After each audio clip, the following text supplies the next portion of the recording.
Now, before we get started, we'd like to thank our sponsors, as always, and they are Tracy Howell Photography, Ricky Reuter, When Things Get Icky,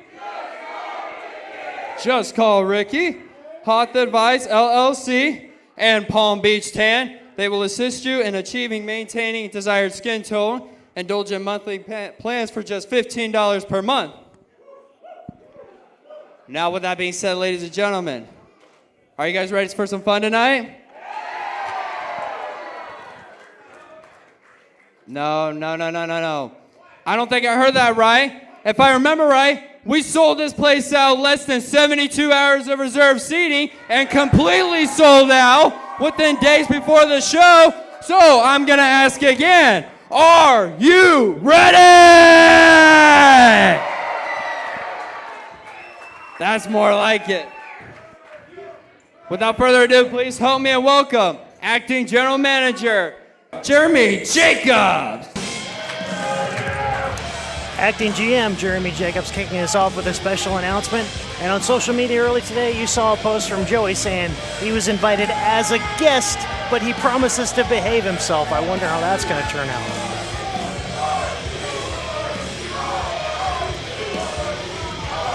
And as you saw last month, he's got his muscle in the form of Con Artiste backing him up. Probably not a bad idea, considering how last month ended up for our acting GM. And especially how things are shaping up to go in 2025 here at Magnum Forever 2025. Let's see what Jeremy has to say.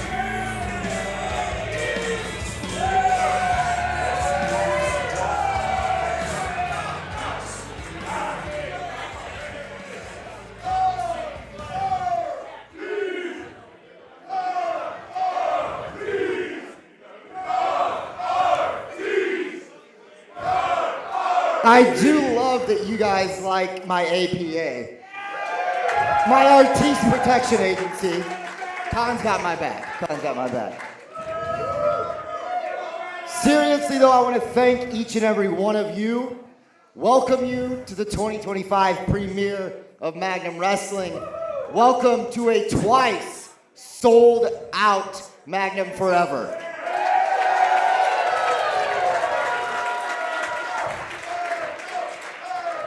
You guys sold this thing out. This was the fastest sellout in Magnum history. You guys made history. And it's because of you that we get to continue to make history.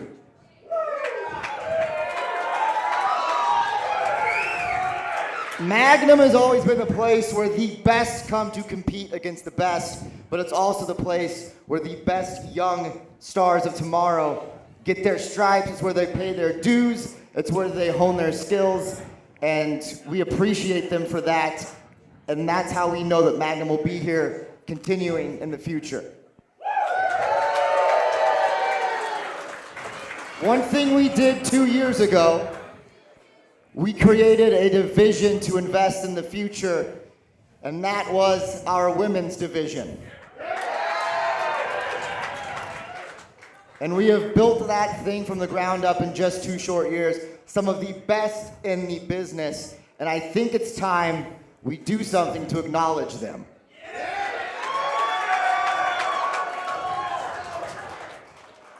On March 21st, at Weekend at Stripes 3, we will crown the first ever Magnum Wrestling Hellcat champion.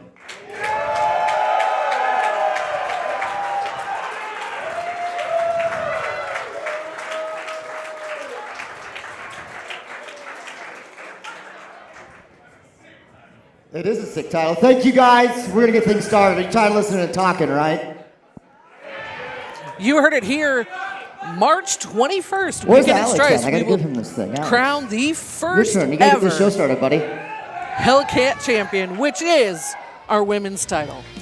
The Women of Magnum division has officially morphed into the Hellcat division, and it's got a belt of its own now. And at Weekend at Stripes Volume 3 in March, we'll crown our first champion.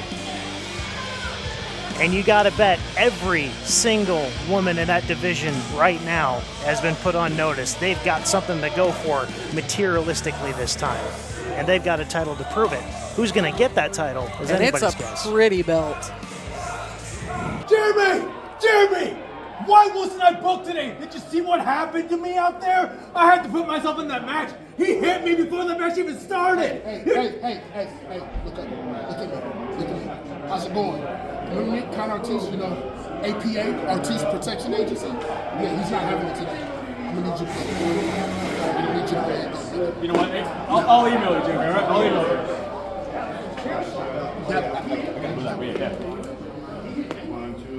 This place is weird!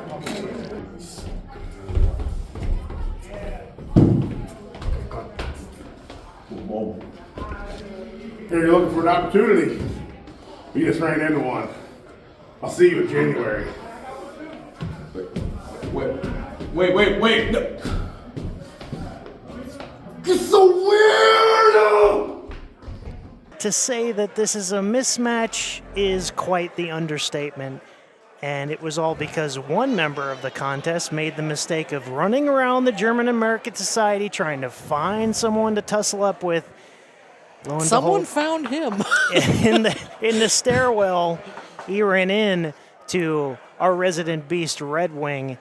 And after every time he exclaimed, "This place is weird!" Schedule for one fall. Introduce it first. On one hand, this will be entertaining. On the other hand, are we underestimating Omar Pacheco this time? I guess this is his real opportunity to show what he's got. You don't get much bigger than Redwing in Magnum Wrestling, and I don't envy him a bit right now, to be completely honest. And it seems like in every attempt before he ran into Redwing, everybody was trying to warn him, like, hey, you're probably biting off a little bit more than you can chew. Right? And maybe dial it back a little. Nope. Straight to the top with this one. And I'd say a lot of our fans might think that Omar is way too eager to prove himself since returning to competition here in Magnum after a long time away. Because I remember that over-the-top Rumble when he made this surprise appearance. It had been a few years since we'd seen him in action. And came back, tried to find his footing in the tag division. Didn't quite work out. Hasn't yet been able to find his footing in singles competition either. And I got a feeling tonight's not going to be the night either. Again, not necessarily too quick to count any of our roster members in any kind of given situation. So maybe against the Resident Beast, Omar's got a few tricks up his sleeve, and he's going to need every trick in the book to even match Redwing. He's gonna need them all. And against anyone else, I would probably give Omar a little more credit. But the Beast has fought and battled the best of them, and rarely comes away unscathed. So he's got a task. Redwing recently completing another powerlifting feat, I want to say just a few weeks ago, and our fans again have the misconception, oh, these guys sit on their hands in between shows, or like they're not doing anything outside of the ring. Nothing could be further from the truth when you got a beast like Redwing both in the weight room and in the ring.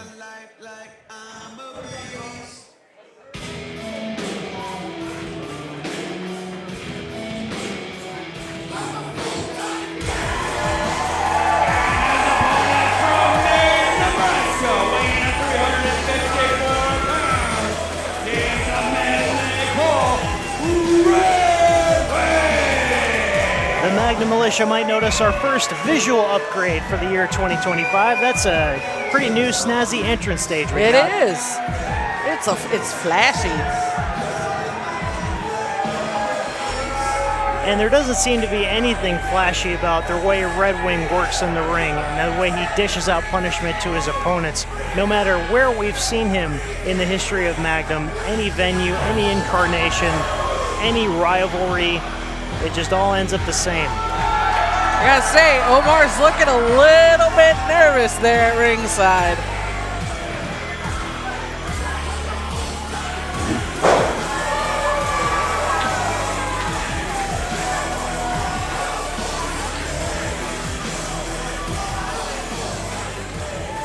Redwing is all power. He loves to throw his opponents around, and he loves to just smash him and bash him and dish out the pain. Omar, on the other hand, a more scientific submission-based wrestler. So it's an interesting contrast of styles, and that's your first mistake There we go, buddy. yeah. Oh, poor brave. That is the foolish last Omar. man on our roster I'd be running my mouth at. I'm not like, it's a choice. It is a choice. Jockeying for position in the early going, and with ease just tosses him aside.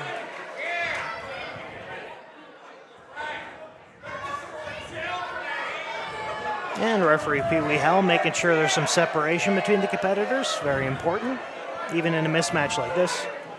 Oh! Whoop. And Redwing just casually steps aside like it's a walk in the park. I mean, Omar's trying.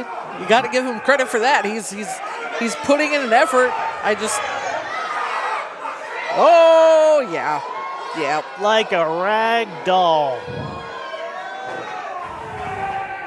Somehow he holds onto the headlock. We often talk about what it takes to get one over on a man the stature of Redwing. I mean, the man is, he's built like a tree. My memory serves me correctly, the last time we saw Redwing in kind of a vulnerable position, he was right here at the German American Society just a few short months ago. I seem to escape exactly who he was up against, but we saw Redwing vulnerable. His leg and his knee was targeted at that time. I wish I could remember. I'm usually so sharp when it comes to that type of thing. I want to say it. Well. And again, your second mistake. See, the one thing Redwing will not put up with is disrespect. And some moves are just disrespectful, like that one. Uh-oh, better run. Round and round they go. Omar trying to stay one step ahead of the beast. Redwing's not even running. It's just like a brisk walk. Yeah, like a power walk. All right, I got to give Omar credit for that one. And Omar probably thinks just because he's big, that must mean he's slow, but Redwing is deceptively agile. Don't get too overconfident there, Omar.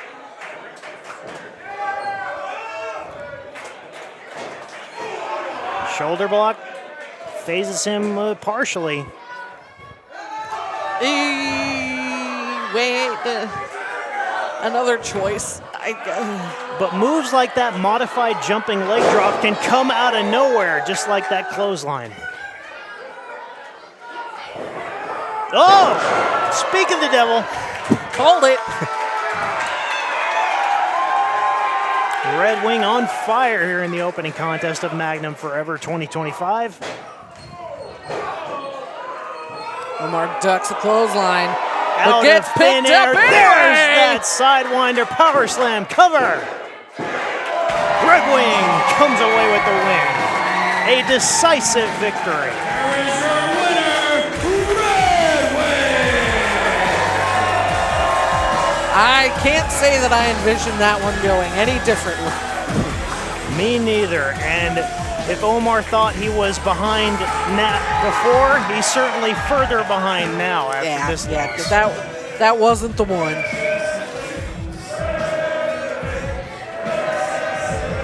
As the new year sets in Magnum, you got to wonder the plans that these guys have for their future in Magnum, especially someone like Redwing who's been around a long time. What is his next challenge going to be? Well, especially looking towards Weekend at Stripes. Exactly, Volume 3 coming up in March. Oh, Jeremy. I told you that Joseph was going to make this about him. I keep telling you, I'm not the bad guy here. Joseph is pretending to be somebody he's not. I have at least accepted who I am and what I've done. Why can't Joey do the same? Why can't your friend do the same? He says he's my friend. Why can't he do that? Why can't he accept who he is? Joey, I hope you're listening. You saw what I did to your friend. Just imagine what I could do to loved ones. I could take your happiness away like that. And I bet you'll be hanging on that edge by one drop. Balls in your court, Joey. Salute.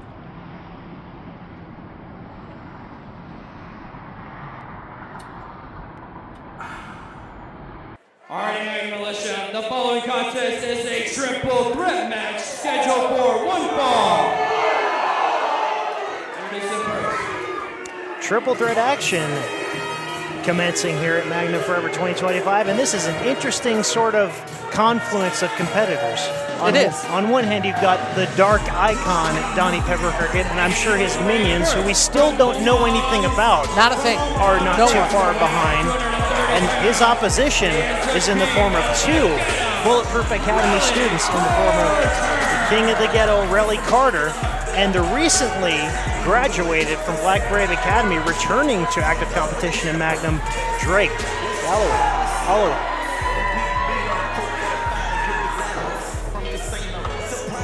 So this is definitely teacher versus student times 2, and it's gonna be interesting. This just feels like a really weird matchup for Pepper-Cricket right now for me. Almost like he could have chosen to sign on for a match with someone who he already has history with. He faced our interim GM last month. I was surprised Jeremy could walk out here after last month. I mean, is he wanting to teach these students a further lesson? Yeah. Is he wanting to say that no one is safe, not even the new kids? I don't know. Something feels very off about the aura of Donnie Pepper-Cricket lately, and this is only adding to it for me.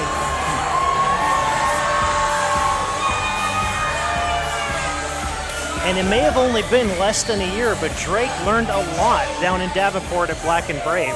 And now he has sort of graduated from there and ready to return back home to active competition here in Magnum.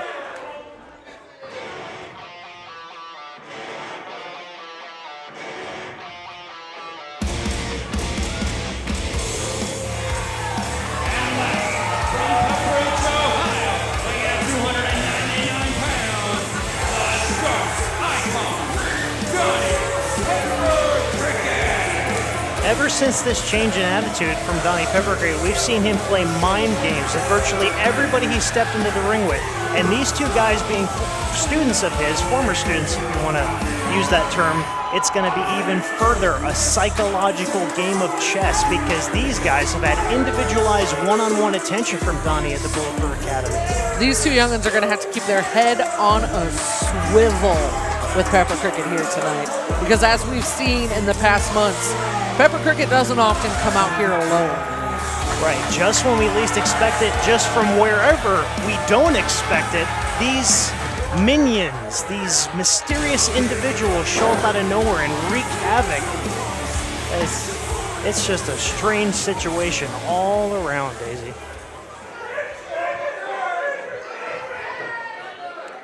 Don't sell the King of the Ghetto, Relly Carter, short either. In his first appearance, I believe it was a pre-show matchup against Johnny Corso before the main show got underway, he had an impressive showing in his first outing in a Magnum ring.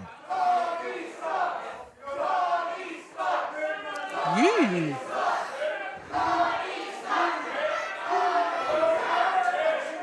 Up. Oh. I believe I heard "prove yourselves" there. He wants them to face each other before he even gets involved. Him being the veteran, almost 20 years experience, one could say that that's a smart move. He can take a breather with those two duking it out. And I believe this is the first time that these two have faced each other in any type of a match situation in Magnum, not just one-on-one. They did have a match on Proving Ground before Drake left for Black and Brave. That is correct. I stand corrected.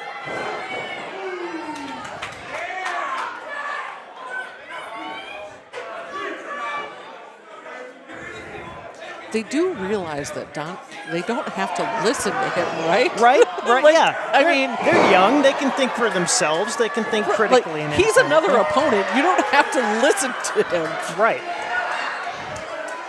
And in a lot of triple threat or three-way dance situations, we've seen the dichotomy of one man standing back while the other two go at it, but it doesn't last very long. And it Donnie's surely taking his time. isn't after instruction. I mean, the real move probably would have been to gang up on Donnie right now when he thinks. But hey, I'm just saying. Right. I'm up here. It's easy for me to say things like that. I'm not Exactly. down there in the heat of it. Myself included. Good luck takeover by Drake. Drake all day Holloway on Relly Carter. Another interesting contrast of styles. Drake, more of the high-flying, more of the hit you from wherever he can type competitor. Relly, more high-flying, more charismatic, more showmanship. And Donnie, we just haven't been able to figure out this past year and a half, I would say. Cover, only one count. I have yet to figure out the method to Donnie Pepper-Cricket's madness of the last few months. We still don't know who those individuals are that are aligned with him that seem to show up. Oh, here we go. Most inopportune time. What do we got here? Double head scissor takeover by Holloway. Taking both men down, and Donnie's finally involved in the action.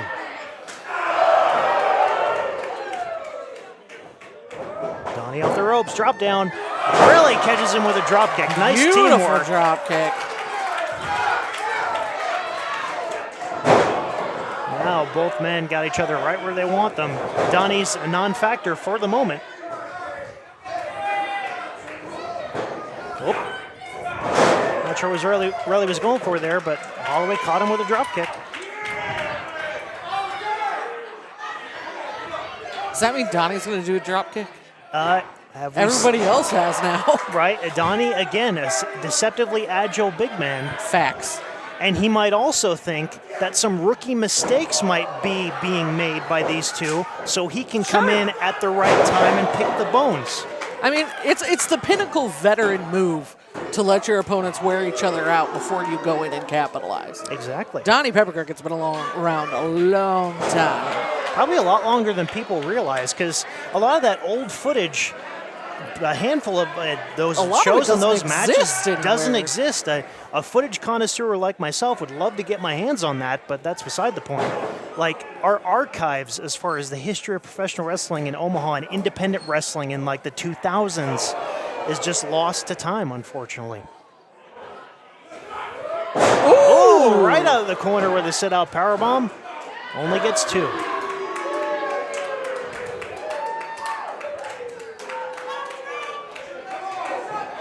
And mentioning this sort of change in attitudes in Donnie Pepper-Cricket, we've seen him mock his opponents, like stare at them and laugh, almost like he takes enjoyment in the pain. I've never seen him like that all the years I've known him. No, he is so far removed from the Donnie Pepper-Cricket of when I first started appearing at Magnum that it's insane to me. And I still don't quite get where the wires crossed, where the change happened. I still don't quite understand how we went from the pop icon who danced when he came out and high-fived everybody and was everybody's big favorite laughing, joyful guy, and how we got to this. Typically, when something like that happens, there's a precipitating event that sets everything in motion. In this situation, we don't have that. Ooh! Really just launching himself into the corner, taking out Drake. Got him up. What's he setting up for here? Donnie's making a move on the floor. Be careful. Drake pushes him off right into Donnie. You know, not a bad plan. Up. Only two. Couldn't quite hold him all the way. Keeping Donnie Pepper-Cricket outside of the ring is a surefire way you don't have to worry about him. Innovative pinfall attempt by Relly. Drake off the ropes. Variation of the sling blade takes him down. Covered by Drake. Only two. Donnie struggling to get back to a vertical base on the outside.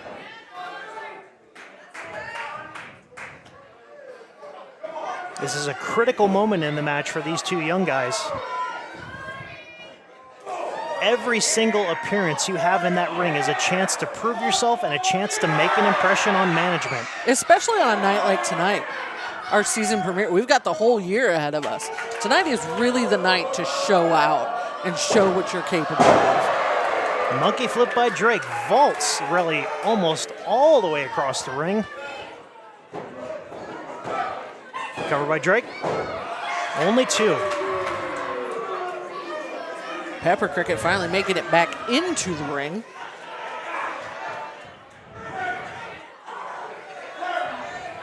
Chin lock applied by Drake. What do we got going on here? Oh. Donnie well, sent to not the for outside. long. Drake immediately broke that hold and confronted him. Was that a mistake? Oh, geez. Ooh! That, I don't know if breaking the hold was a mistake, but that was. Went for a dive and was just pummeled by a forearm. And now he's getting stomped. Cut off at the pass. Here comes the king of the ghetto. Nope. Thought better of it.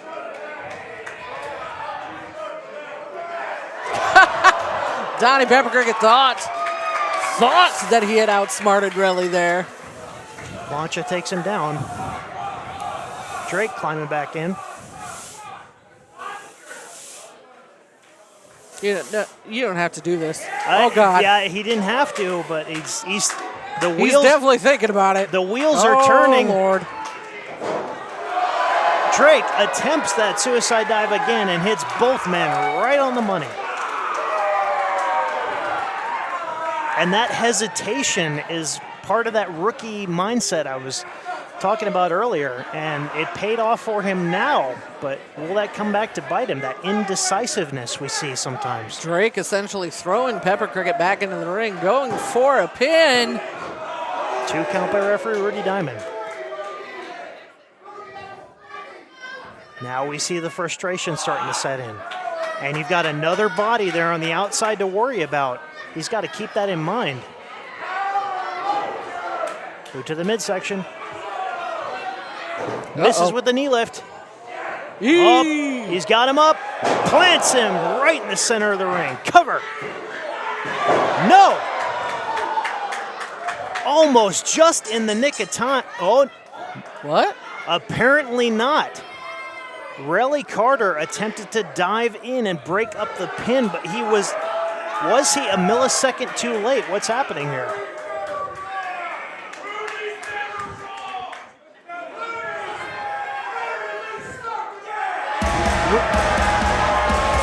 Rudy has awarded the match to Donnie Pepper-Cricket, and I might have been wishful. Might have been a case of that rookie indecisiveness. Relly Carter dove in to break up the pin, but was like a millisecond too late. And Drake was unable to fight out of that pin, and he was just planted in the center of the ring. I'm going to talk to who's in charge of our belt, because that was very lackluster. I don't know what that was. I don't quite make those decisions. You do whatever you feel like you have to, but Donnie picking up another is actually first in the win column for 2025 here in Magnum, and we are left with the same amount of questions and no answers as to we never get any. His change in attitude, who these guys are, what their names are, what he's calling the group. I have heard. Well, backstage, I've heard them referred to as the Flock. I don't know if that's an official thing. And that's the only piece of information I've heard in these rumblings as well. I never even see them back there. Just a strange situation all the way around. It's like being haunted. All right, Magnum, good analogy. The following contest is a tag team match scheduled for one fall. And it is for the Magnum Wrestling Tag Team Championship.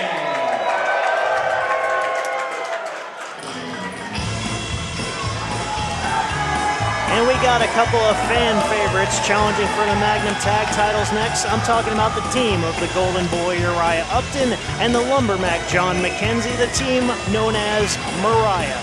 This is not the first time we have seen Mariah face off for these titles, but who knows? Maybe it'll be the last. Maybe we'll finally walk away with new tag team champions. And maybe tonight is the night. And they might end the reign whose days I haven't even begun to calculate yet. I don't even know how long it's too long, Pete. It's too long. That's the answer. And towards the end of the year, we saw a little bit of frustration seeping into the team with Mac sort of kind of losing his cool and Uriah trying to get him on the same page, and it paid off in their next encounter. Hopefully it stays that way.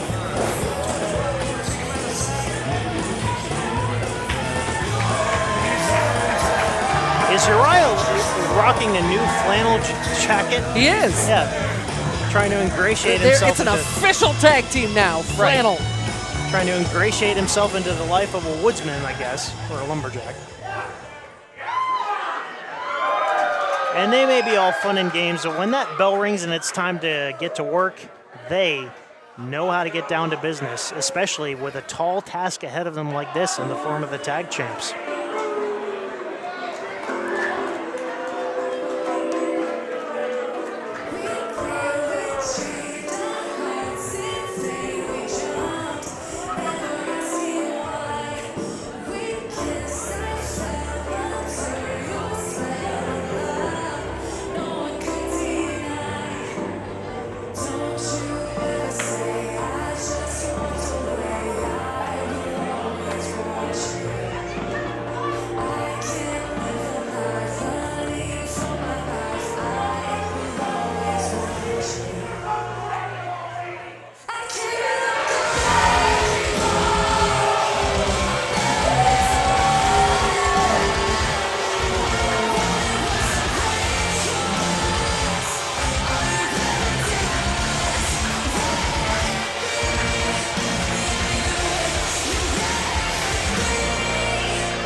Daisy, as you said a moment ago, could this be the last time they get to gloat like this and they get to hold those titles high and it finally goes on to a new tag team and that long reign ends? There's only one way to find out. That would be a hell of a start to the new year, wouldn't it? Looks like we might even have a new pair of tag titles there, shiny and crisp. New year means new belts. Introducing first the challengers at a combined weight of 1 maple log and 24 karat gold. The team of the Lumberman, how much does that John weigh McKenzie, and the Golden Beats me. That's a weird measurement. Mariah.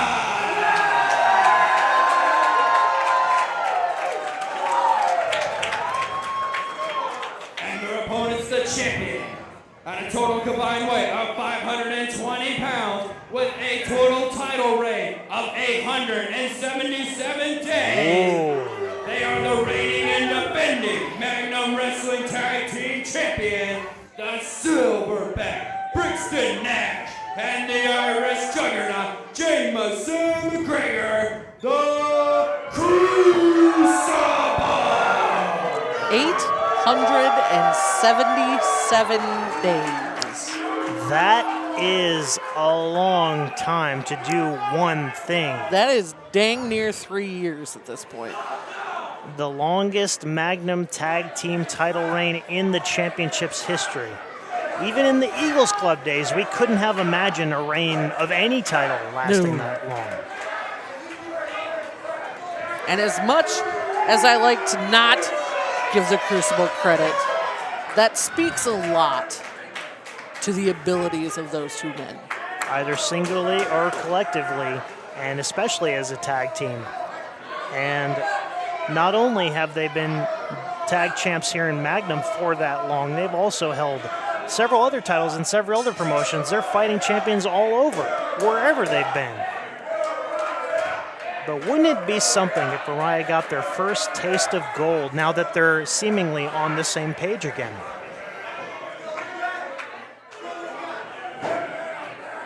We discussed it before this match starts out. This is not the first time Brier has faced the Crucible. So you've got to think at this point they have their opponents a little bit figured out. Exactly.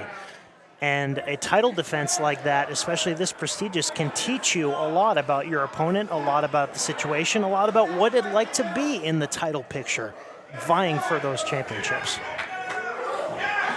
Oh, good move by Brixton Nash, because that formerly injured leg, knee around that area still has a target on it.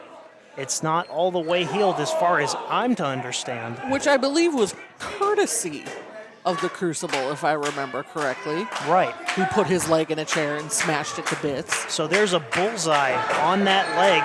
And we saw when Mac returned, he came out, he was running out, the people were going nuts, but there was still a brace on it. And Mac just lighting Brixton Nash up in the corner. And an injury like that doesn't go away. Right. A lot of injuries of that stature, especially for a main portion of the body, they leave a permanent, at least, hint of weakness. You could be medically cleared by 10 doctors over your career and still have nagging problems, especially an injury in that location for a guy that big. It could be bothering you for a lifetime.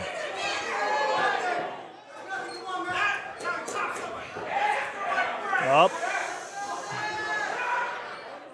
Oh, and of course, JMO not giving people what they want. Should have known. Because, of course, they don't care what the Magnum Militia wants.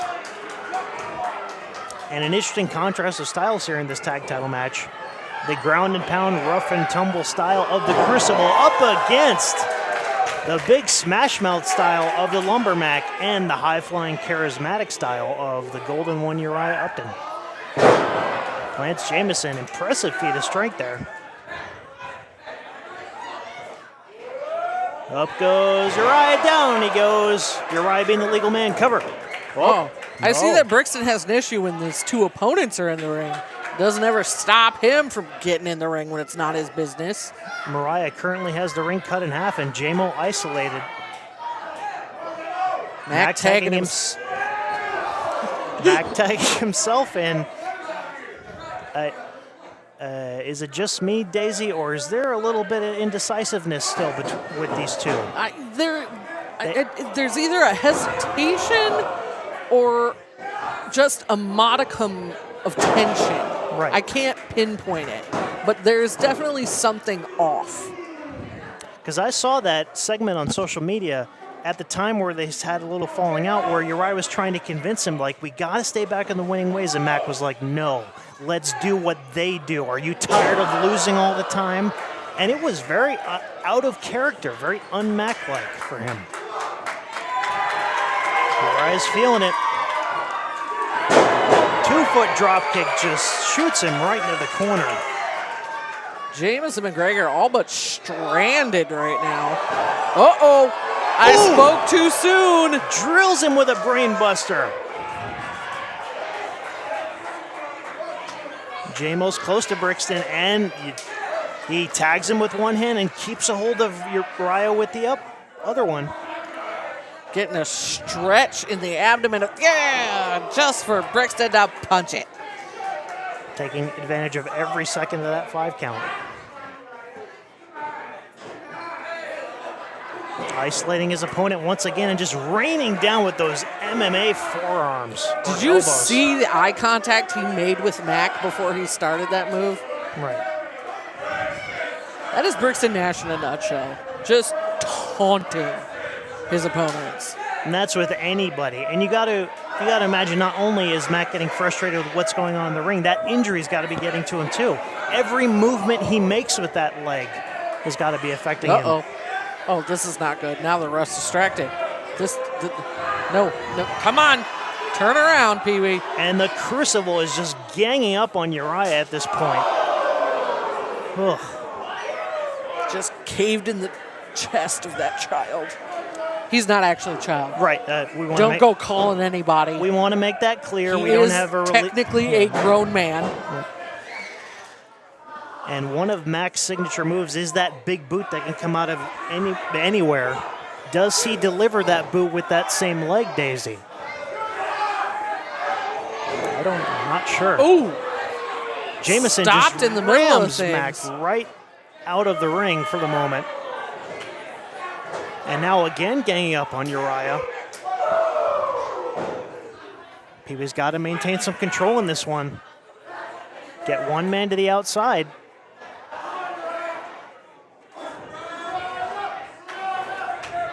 Uriah attempting to fight out of it. He's making a valiant effort. Uh-oh. Just But plucks him Nash out of the says sky. not today. He's going to launch him.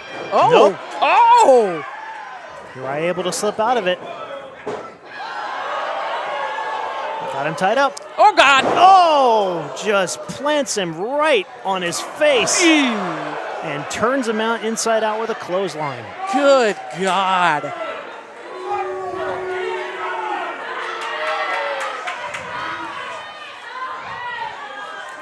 And Uriah has got to mount a comeback here. Or the Crucible might have another successful defense. That is a pretty quick kick out for what he just went through. He may be small, he may be a little inexperienced, at least here in Magnum, but he is resilient, almost like a fire ant, the analogy I make every time. And Mac trying to get this Magnum militia behind his partner.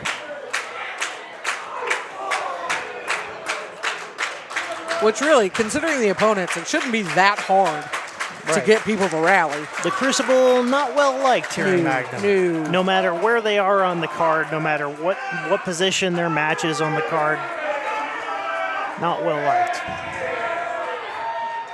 And Jamison sort of wrenching on that abdominal stretch. Trying to take away all of Uriah's power, trying to take away that high-flying athleticism that he likes to display. Oh, Uriah getting a little bit of momentum going. Just slug him in the face. And then get kneed in the gut for the trouble. Yep. Jamison says that's it. Up he goes. Letting Uriah think about it. Wait! Turns him around. Wait a second.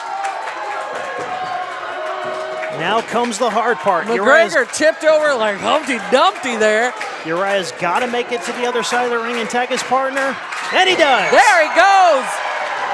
Lumber Mac and Brixton Nash both fully charged and ready to fight. But Mac is as fresh as a daisy. House of Fire. Oh, he's going to take care of both of them. He may be hopping around on that one. Are we going to get it? Are we going to? No, they broke it up.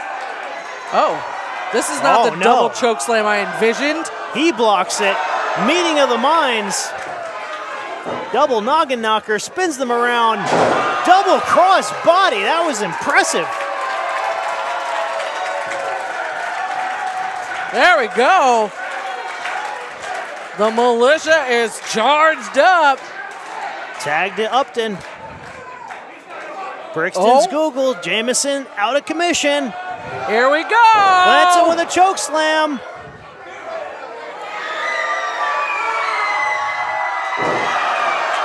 Splash by Upton. Not able to stay on for that cover. Brixton wisely rolling to the outside. Great ring awareness by one half of the tag champs. Tag back into Mac. Crucible on the outside. Oh no, we've seen this before. Oh geez. Heat-seeking missile takes the Crucible out. They just used that man as a weapon. Not the Brixton Nash is over there completely fine. He let Jamison McGregor take every ounce of that one. Sometimes in a situation like this, you do have to take one for the team. I'm not advocating that. Brixton goozled again. Fights out of it. Woo! Mac just floors him with the clothesline cover. Oh, come on! Only 2. We almost had new tag champs there, Daisy.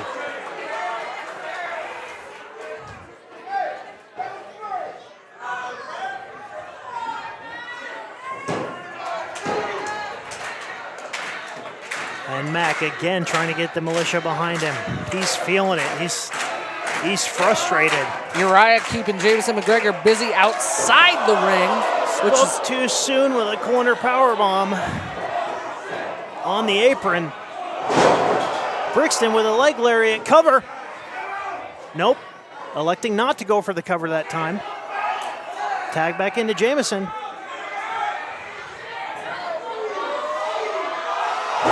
Double jump moonsault. Cover. The Crucible retains.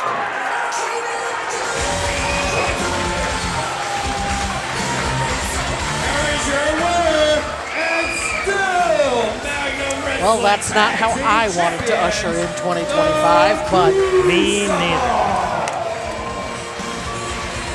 And that miscommunication by Mariah means that the Crucible's tag team title reign continues. On to day 878, I suppose. I was just going to bring that up. And Jamison, an impressive feat of strength for a big guy, double jump moonsault, high flying ability, and we've seen that before out of him, just not as often, but it worked. And as I mentioned in the closing moments of the match, sometimes one member of the team has to sort of sacrifice themselves. You know, when Mac vaulted his partner to the outside onto Brixton, Jamison was on the other side of the ring, kind of getting his bearings. Sometimes that has to happen when you've been a unit as long as these guys have.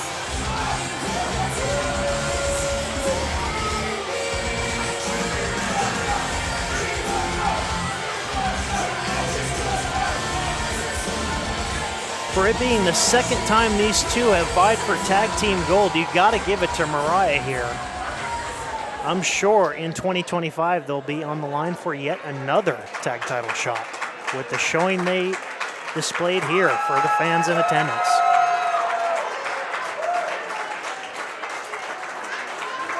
What the? Excuse the heck out of me? Mac just shoving his partner and he's storming off.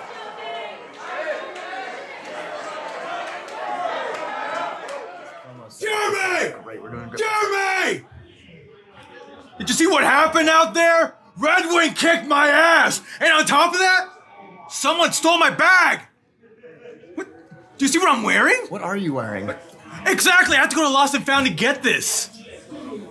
Jeremy! Omar, I understand that things have been getting a little weird lately. Maybe instead of fighting it, I think you should embrace it. That's all.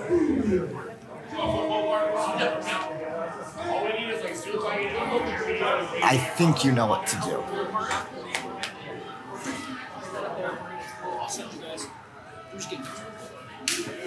No.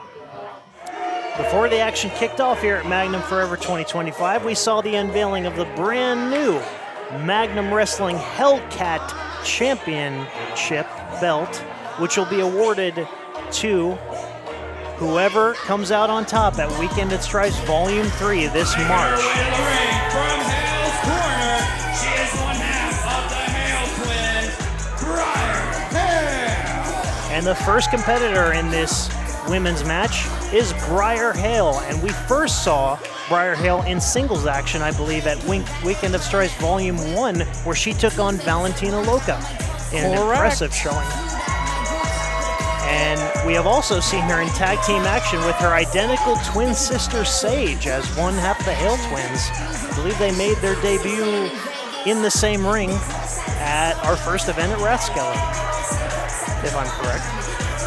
Yep, you are correct. And they walk around with a smug sort of confidence, either in singles or tag team action, and tonight's no different. She knows she's got this one in the bag, and she doesn't take too highly to the Magnum Militia, calling them all losers in an old-fashioned style. And she's got a tough task ahead of her. And some people have called her opponent the queen of the Magnum Wrestling women's division in the 2 years that it's been in operation. And certainly a fan favorite of the Magnum Militia. I'm talking about Sadie Bell. Opponent from Texas, she is the outlaw, Sadie Bell. I mentioned this before when they introduced the new title. Sometimes in wrestling you have a division that showcases matches and moments, but there's not a material thing for them to fight for at the start of the division, and that's the case here. Now that they have a belt, they have something to shoot for. They have a material possession to want to strive for with the Hellcat Championship. And I have a feeling our hometown girl, Sadie Bell, here has got her eyes on the prize. As does every other women's wrestler here in the Midwest. It'll be interesting to see how that division shapes up, and Brier not wanting to waste any time Jesus. attacking Sadie from behind.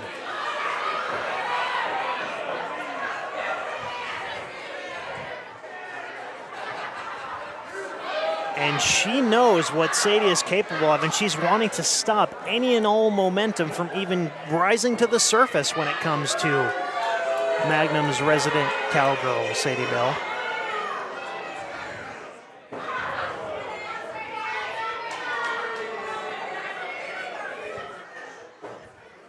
And Brier feeling confident. Oh, could this be a mistake, giving Sadie too much breathing room here in the early going?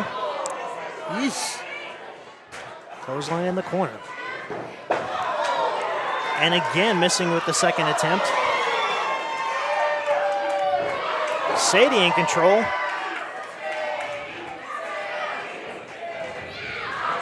Brings her out to the center for a clothesline.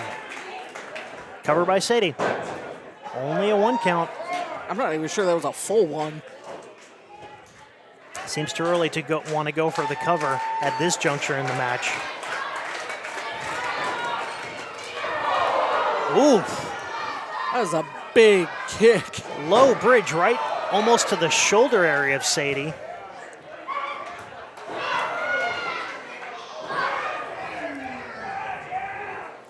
Not a position I would want to be in there. Strung up on the... yeah, no. No, thank you. Is this necessarily smart by Sadie? Trying to suplex her back into the ring. I don't know who this is going to go worse for at this point. I would have to Yeesh. agree. Oh! Sadie. The answer was Sadie. Hung her up on the middle rope there. And then took her face first into the turnbuckle.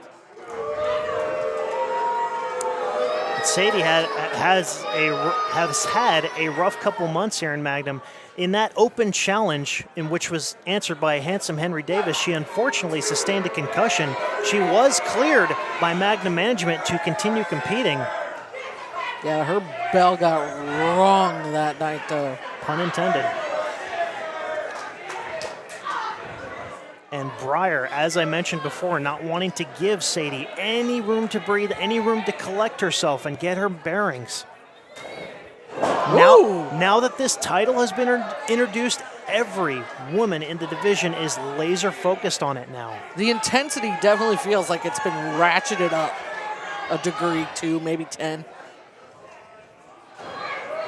Snap suplex by Brier, right on the money. And spending a little too much time jaw-jacking with the Magnum Militia when I think she should be looking to capitalize and go for the cover. Focus in there.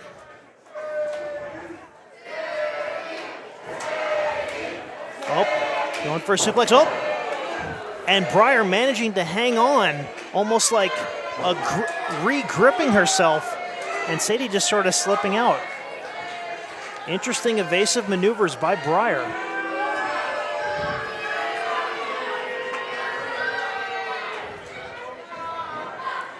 Sadie now almost getting her bearings in the corner, but Brier again taking advantage of every second of referee Rudy Diamond's 5 count.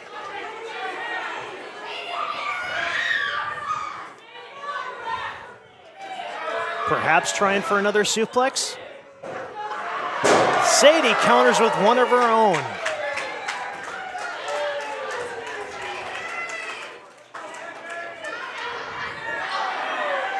Clothesline in the corner.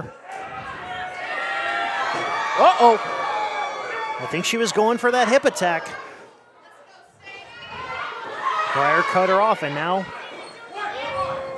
again, talking trash to the Magnum Militia. She is a spunky one, that Brier Hill. I understand she's confident, but that could be a mistake. All the time she spends doing that, she could be spending focusing on her opponent. And for Pete's sake. For your sake. For my sake. Just prancing around, but she followed up with vicious double knees. Maybe there is a method to that madness. Only a 2 count. She definitely thought she had that one in the back. Oh, not even a 1 that time.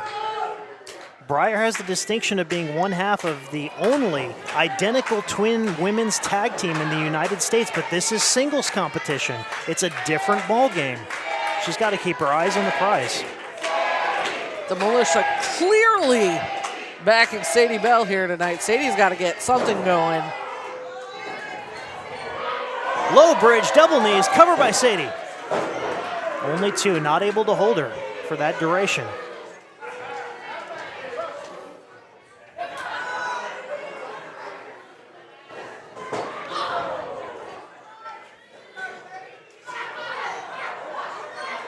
Up.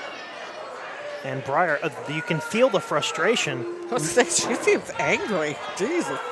Up. Uh-oh. Oh, jeez. Up. Oh, no. Oh! I thought she was going to lay her across the middle for something, but comes down on it, not able to put her away with it. A little bit of a tantrum. A little bit of a tantrum. She'll get back into it.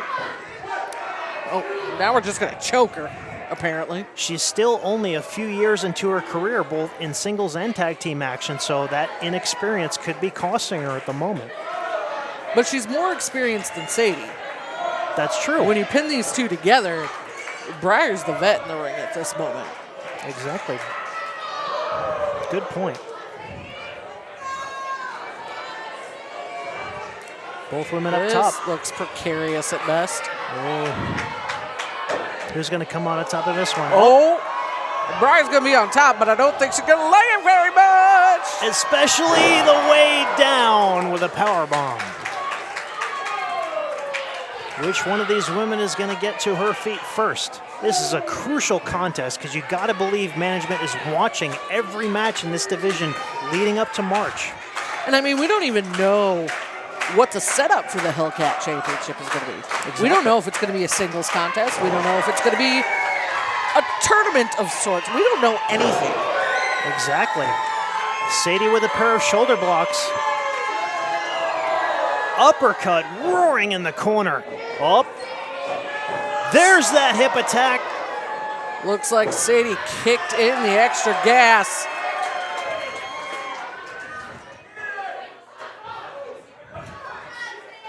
Forearm, she's got her up. Sits out with it, covered by Sadie. Only 2.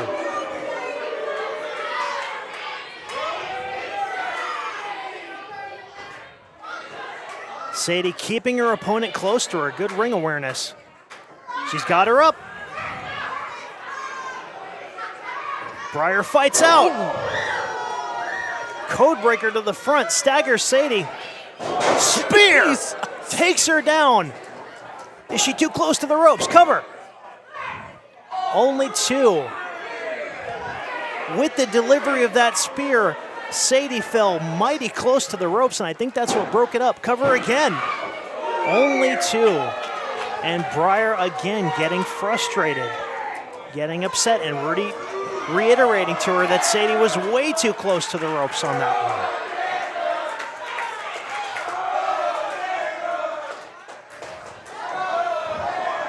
Oh, Sadie slips out of it. Bottom of the bottle. Cover. Sadie comes away with the win. Her first win of 2025, and Daisy, it was a big one. Things were not looking good for Sadie throughout a lot of that matchup. Somehow she managed to rally and pull it off. And great ring awareness on. Wait a minute. What the hell? Oh, Sadie. What is? Does he have How a we camera? doing? Ah, whatever. What is going on? You know, Sadie, I've had my eye on you for a hot second. Ew. And I think that you would look amazing in pink. So I'm extending an Whoa, whoa, whoa, whoa, whoa. Uncle Joey coming to the rescue. Whoa, hold on. Expensive equipment here. I don't want to break this.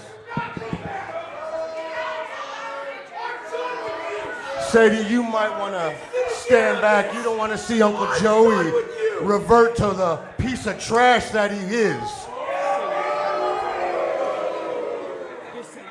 Joey, what's the matter? See, you're slowly turning back into that jerkwad I knew. I just let him out. I know he's up there festering in your head. I know he's scratching, crying. You're not happy. I know you're not happy. I know the Joey that used to travel the roads with me. He's dead. He's dead. No. He's not dead. He's suppressed. Let him out. You know what? I know a surefire way to let him out. What the? I know a surefire way to let Joey out. Come on, man. Joey's been sober for a long time now. Woo! Don't. Come on. Joe. I just want to drink with my buddy. Come on.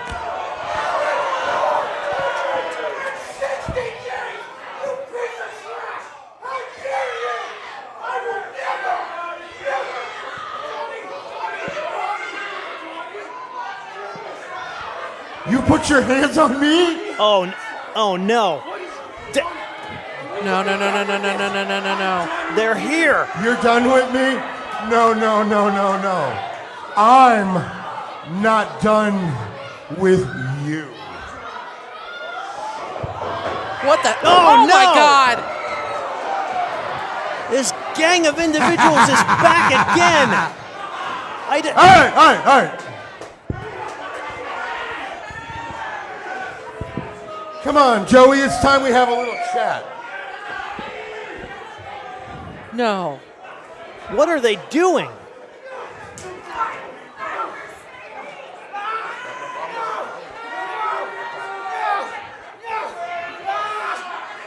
No. Now, Joey, all you got to do is take a drink, and all your cares will go away. I promise you. You let him out, all your worries will disappear. This is going You too will far. be This is free of this false bullshit you're living. This is sick. Come on. This has Just a gone little beyond sip. mind games Just at a this little point. sip.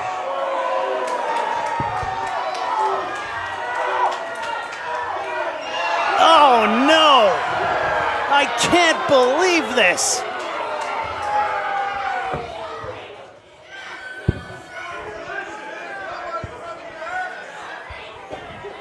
That's right. Lick it up, dog. Lick it up. Lick it up.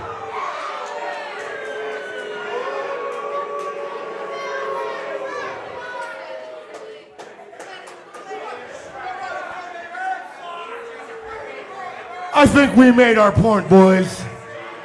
Just when I think he cannot Joey, get we'll any be seeing you lower. real soon.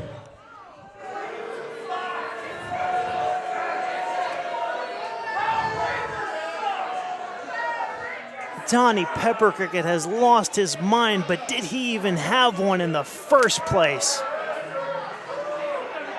That is a level of low few have ever sunk to. You know, ladies and gentlemen, what we have at Magnum Wrestling is an absolute abuse of power. Logan Davis, as the owner of Magnum Wrestling, you sure like to throw your weight around, sticking your nose where it doesn't belong, trying to embarrass me last month, and now sanctioning a tag team match with you and that sick freak partner of yours, Alan Shepard, against my client, Alvin Falcone, and I. Well, Logan, keep posting your little selfies on social media. Enjoy your 15 minutes of fame, because that 15 minutes of fame is going to turn into a lifetime of regret. Because Alvin Falcone and I are going to leave you beaten and broken in the middle of that ring. You know, at the beginning of every year, thousands of people make New Year's resolutions and they break them, but not Alvin Falcone and I. We're keeping our New Year's resolution, and that is to make you and everybody else's lives in Magnum Wrestling a living hell. And it's going to start this Saturday. And as the year progresses, you and everybody else is going to realize that what I've been saying is absolutely true, and that is that I am a mastermind. And Alvin Falcone is more than a conqueror, and he will hold that Magnum Wrestling Top Gun Championship for as long as he damn well pleases. And there ain't nothing that you, Logan Davis, or you sick freak Alan Shepard, or anybody else can do about it. Happy New Year, bitches. We are back again with the second half of Magnum Forever 2024, and we're going to kick off the second half with an interesting matchup between the Lone Diamond Jackson King, someone we haven't seen in Magnum in almost 8 months, returning to action up against Magnum's resident South Dakota sex symbol, aka your mom's favorite wrestler and my mom's as well, Brandon Nitro. Making his way to the ring from Stockton, California, weighing in at 185 pounds, he is the Lone Diamond Jackson King. On social media earlier this week, Jackson said he was not coming back to Magnum to mess around. He's not coming back to make friends. He's here to prove a point. And he feels that Brandon Nitro, who better to prove a point up against than Nitro? It's an interesting choice, I gotta say, but you know, more power to him.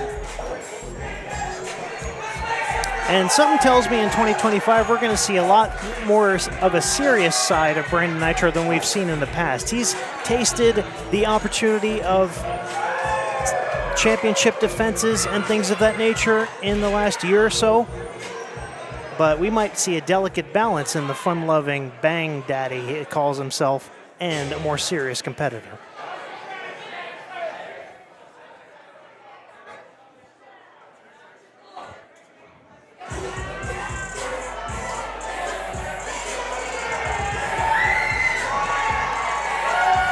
And this sold-out German-American society comes to their feet for Brandon Nitro.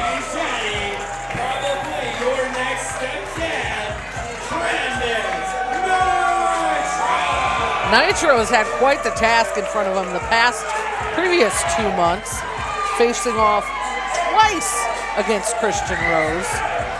Gets maybe, I don't know if I want to call it a break, but something different here tonight. And Jackson also told us that he hasn't spent the past 8 months just sitting around doing nothing. He's competed all over the Midwest, honing his craft, getting better, and improving upon himself, as has Brandon Nitro. And I guess that's one of the reasons why Nitro was chosen as his opponent.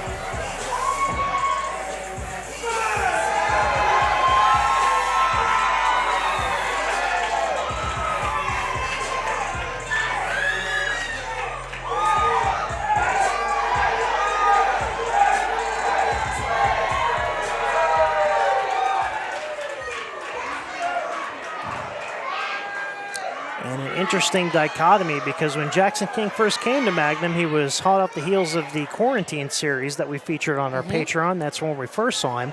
He was the young upstart. He uses his martial arts background. He was just looking to prove a point, but he wanted to make friends while doing it. He wanted to ingratiate himself into the Magnum Militia. Now we're seeing a completely different side, both in appearance and in attitude, of the Lone Diamond, Jackson King. I've always been impressed with Jackson King. He is a immense talent, but I have to question his judgment here. Could this be the wrong move this early in the contest? Whoa. Interesting that he would accept that from Nitro. You'd think he'd like throw the can in his face or stomp on it or something. We're going for good sports here tonight, I guess. Could this be reverse psychology? That canvas is going to be a sticky mess. Not envying our ring crew here tonight.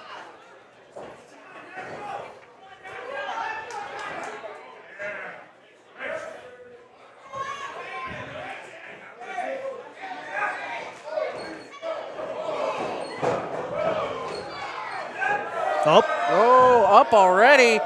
Trying for the money shot, but Jackson easily wiggles out of it into a sunset flip.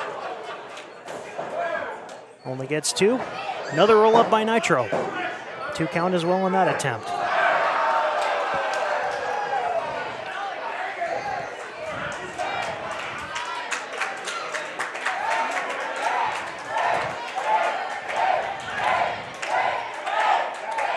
And Jackson can't get frustrated here in the early going. He's got to keep his wits about him, especially it's too soon to let your frustration show. Especially being out of Magnum action for 8 months. If you let your frustration in this early in the game, it's probably not going to go your way. Right.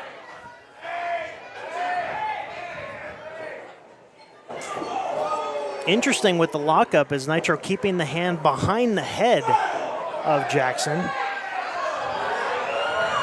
Showing that innovation there. Ooh. Drop kick just flooring Nitro. That was a nice drop kick too. And all the tassels in the world can't make up for pure wrestling ability or high flying maneuvers.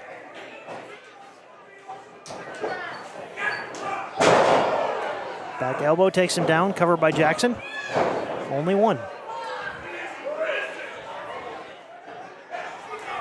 Smart move by Jackson, staying on his opponent instead of letting him breathe. Snap suplex right in the center, covered by Jackson.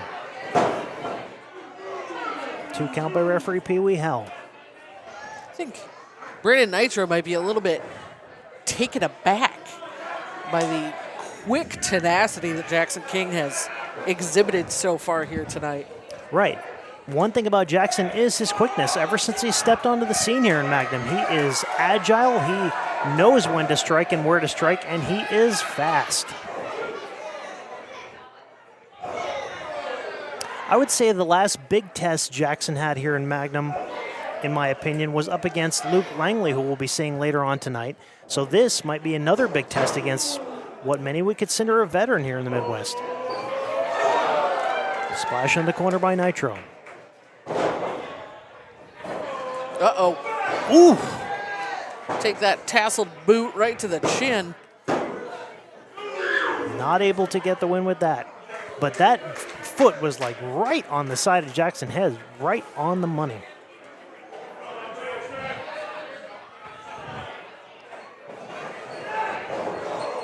Whips him hard into the corner. Back elbow, and Nitro is feeling it. Getting the bang train charged up. Chugga, chugga, chugga, chugga. Another splash in the corner pays off. Sure, why not? One more. Sounds good. Nice odd number for people with OCD. Took too long, though. Boot to the midsection. Took advantage. Snaps into a double arm DDT covered by Jackson. Only 2, and you're right, Daisy. Took a little too much time tuning up the bang train, as it was quickly derailed by the Lone Diamond. You want to get on the Magnum Militia's backside. That's one way to do it. Nitro was out of that move attempt. Into the corner. Ooh! A pair of chops, and he had some power behind those as well as that drop kick. Oh, he's setting up for it. Could we see the Bang Buster? There it is. Yes, in fact, we will. Jackson holding on for dear life. Not tightly enough as he plants him with that sit-out powerbomb.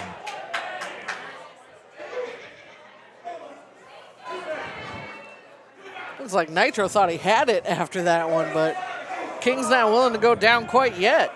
A move like that puts your opponent in sort of an awkward position, kind of an advantageous position. That's incredibly close to the ropes, incredibly close to the corner instead of dead center in the canvas.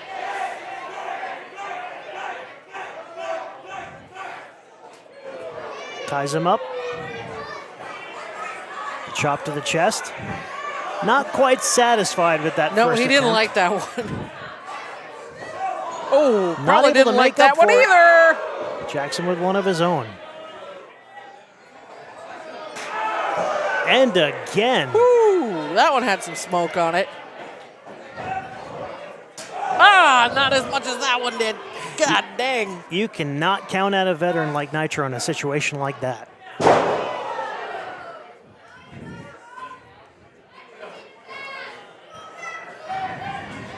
Nitro's going up. Could be looking for the money shot. No water in the pool. Owie.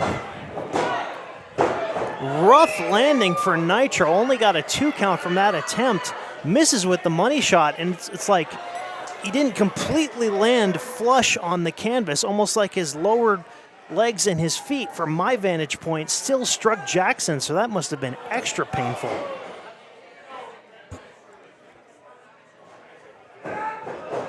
Moves to the corner. Taking a minute. A little indecisiveness. I'm not sure what he's going to do, but I don't think it's going to be good. Not good for Not Jackson. for Jackson, anyway. Yep. He's got him up. Oh, Sits and out down. with the Michinoku driver. Cover. Sorry, that was a Falcon Arrow. Not enough to put Jackson away at this juncture. Still, we're only about, I want to say 6-7 minutes into the match. Trying for that money shot again. Going up. Again, no water in the pool. Dang. Second time he's attempted it, and second time he's missed. That's got to be a real harsh landing, too, with nothing there to cushion the fall. Definitely. Woo! Jackson turns things around. Head scissor takeover sends Nitro to the corner. Rapid fire moves into the corner into a prone Nitro. Jackson's got Nitro up. Right across the knee, cover. Only 2. You know, despite the fact that Jackson King isn't a constant part of the Magnum roster, he's always been very popular here. That's another thing fans got to keep in mind. These guys may not appear consistently month after month after month, but that doesn't mean their performances aren't effective. Jackson looks like he's charging himself up for something here. The Magnum Militia trying to get behind Nitro, trying to wheel him on here. Is Jackson taking too much time? Nope. Got caught. He's got him up. Mustache ride, spikes him. Now would be the time to go for that pin. Nitro looks like he knocked a little bit out of himself there, too. Drapes over him. 2.999. That was a close one, and both men just exhausted beyond belief here in this hard-hitting contest.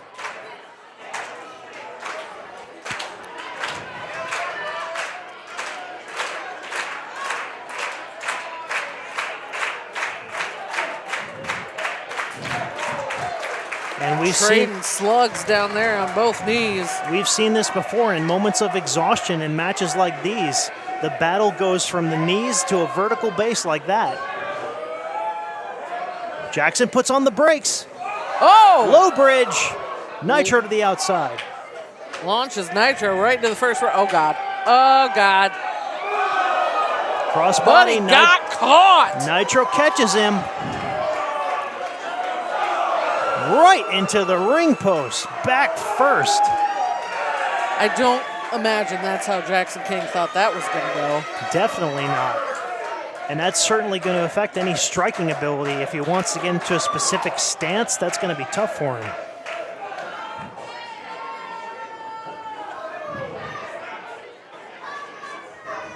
Oh, what's he going for here? Is this wise?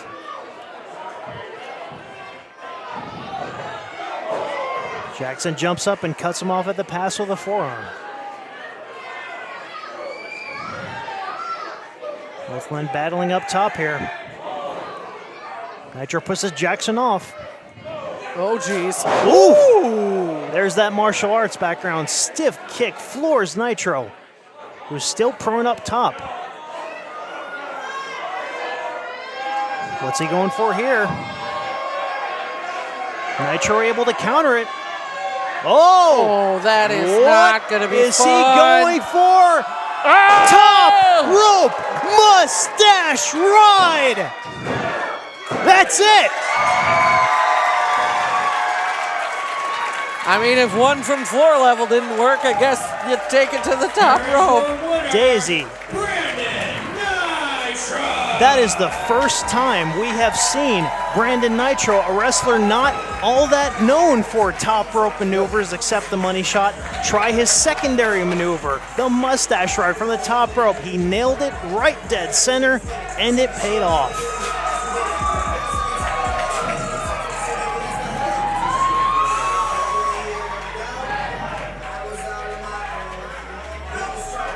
But you gotta give it to Jackson King after 8 months away. A show of respect. Valiant effort by Jackson King in his return to competition. And he was rocked by that mustache ride. Yeah, he did not let Nitro get that win easily. He may have went down, but he went down fighting. And Nitro's got something to say.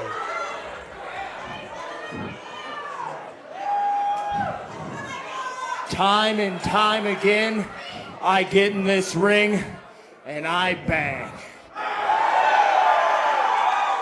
Time and time again, I enter your mom's bedroom and bang.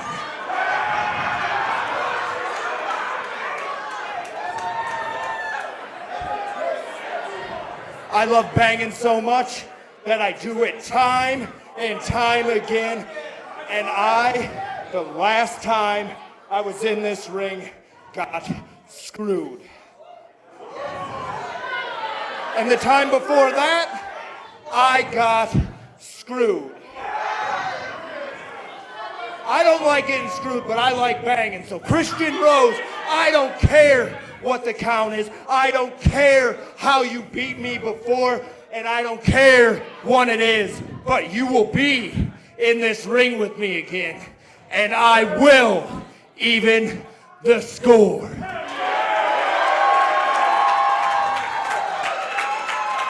Strong words from Brandon Nitro, reminding the Magnum Militia the events of the last couple months.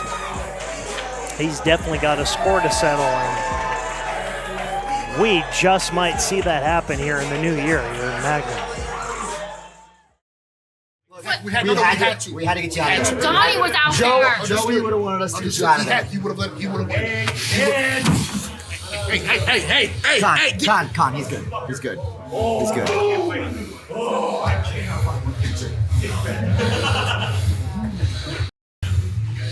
Do what you gotta do, Joe. Do what you gotta do.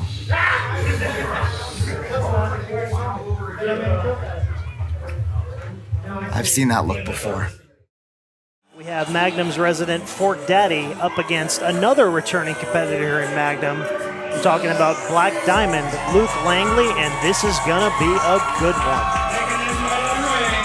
Representing BGC, once ate 12,000 pancakes at once and now suffers from gout. He is the smothering stump and the slippery cellman, Sackett.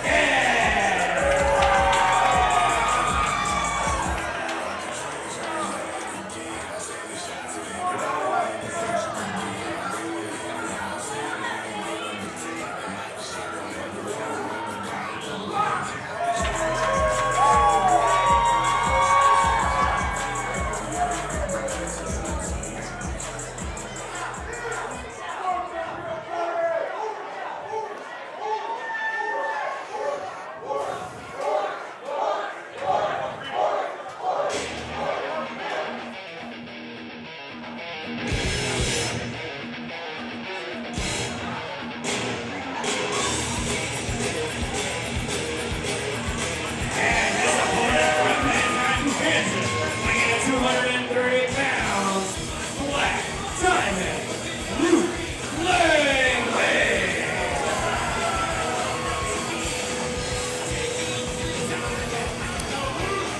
And Daisy, we first saw Luke Langley in active competition in Magnum way back at our run at the Side Room.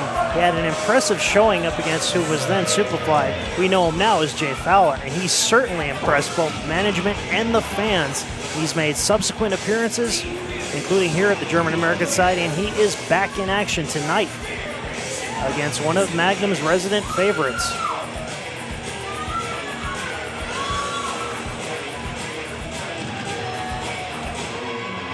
And the thing about Kit Sackett is you can't let the antics fool you. He's fun-loving, he's easygoing, he knows how to get the fans behind him and have a good time. To a certain extent.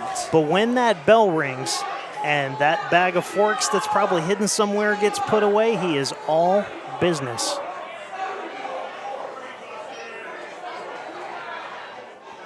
Sackett himself, a former Magnum Wrestling Top Gun champion. Langley holding regional titles across the independent scene in the Midwest.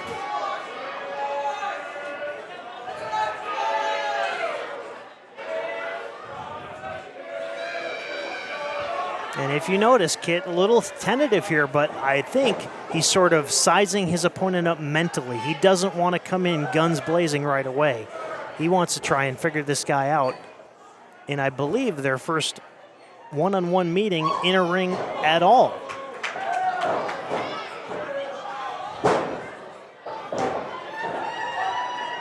Couple pin attempts. Oh, smart wrestling by Langley. Grabs Kit from behind when he had his back turned.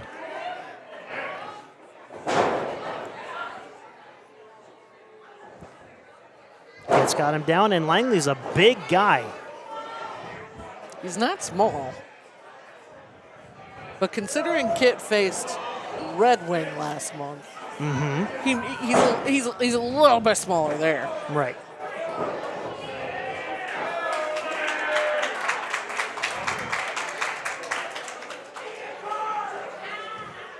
And if you notice, Langley is sort of the strong, silent type. Doesn't say much, doesn't go out of his way to insult the fans or let anybody know what he's thinking at any given moment. He does his action. He does all of his talking in the ring. He very much is focused on the task at hand.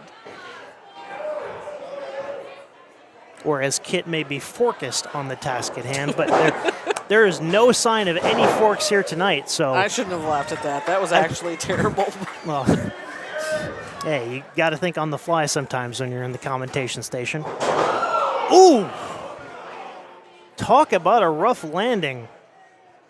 Almost like a drop toe hold, and Kit just rocked the middle turnbuckle with his face. Not where you want your face. Not Definitely where you want not. your face to go. Definitely not. And there's a trademark of Langley, those forearms in the corner, but he delivers them with a different type of force, almost vaulting off of the opposite foot you would think of, allowing more force behind those forearms. Woo! It is a night of drop kicks here tonight. Drop kicks, chops, power bombs out of the corner, you name it. We got it all here for you at Magnum.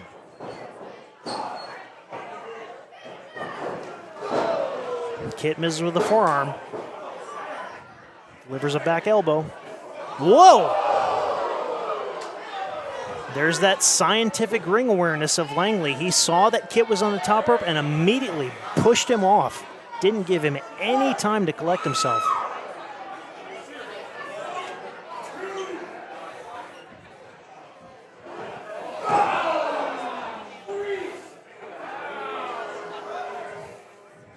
Both men on the outside here. They've got to get back in by the count of 10, or else both men will be counted out, and I don't think either of them wants that to happen. Kit crawling on his hands and knees over here. Oh, Langley sliding in just enough to reset the count.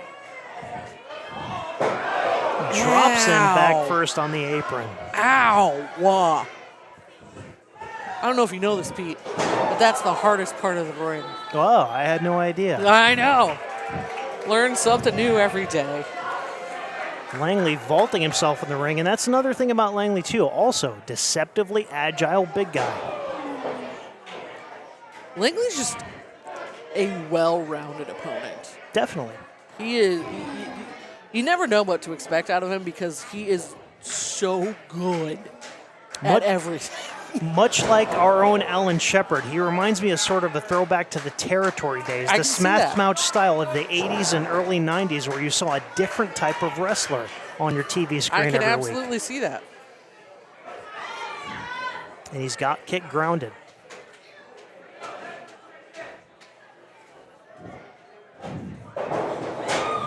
Not for long.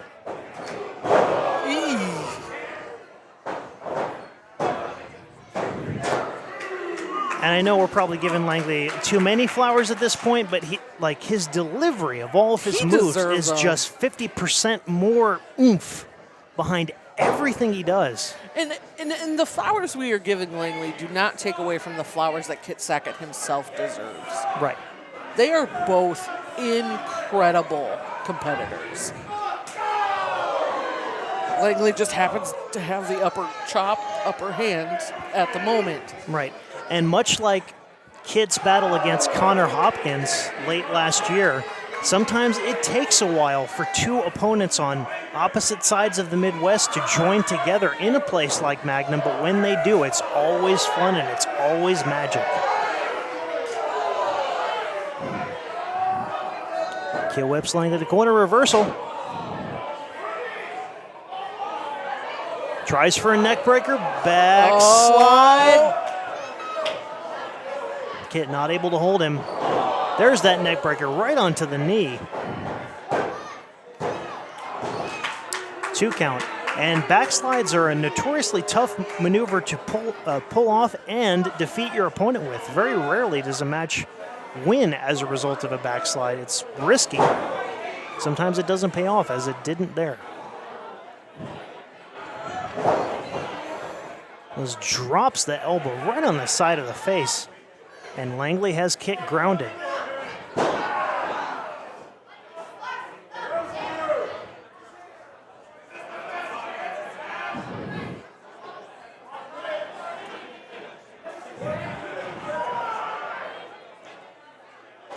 Kit now on the back foot, and Langley's in control.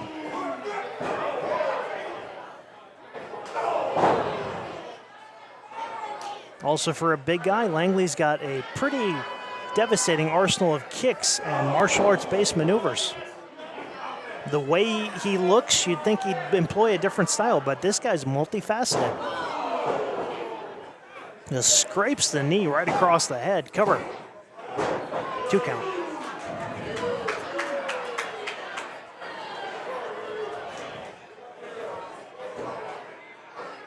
And now Langley clamps on the headlock, firmly in control of Kit Sackett as the Magnum Militia gets behind their resident Fork Daddy.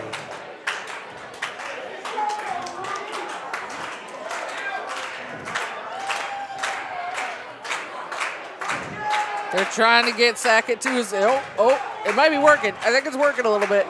There we go. Trying to create the separation. Jawbreaker. Got him up. Oh! Kid fights out of that suplex attempt. Rolls through. Snap power slam. Shades of Goldust puts Langley down, and you saw Kit trying to go for that vaulting forearm he likes to use, tossing his opponent up and just blasting him on the way down. Langley was able to counter it, though. It definitely feels like Langley's done a little bit of research on Kit's go-to moves here tonight. He seems to have a counter for all of them so far.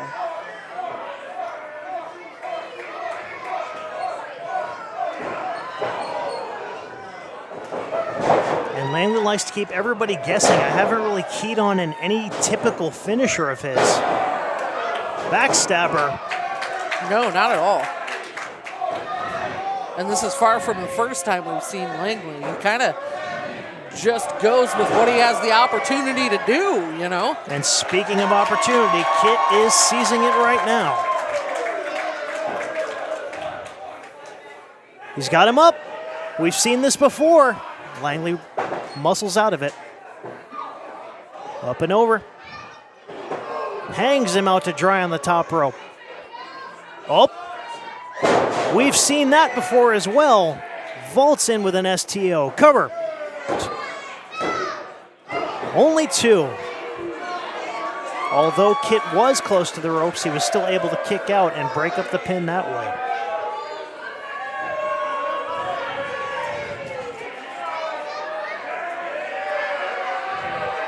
Oh, Langley says that's it.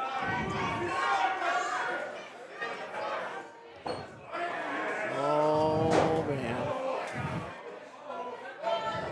Kid able to block it. Close quarters. He gets under there. He's got there him up. Go. Plants him in the center. Cover. Almost a count of 3, but not quite. That was real close. What a match this has been.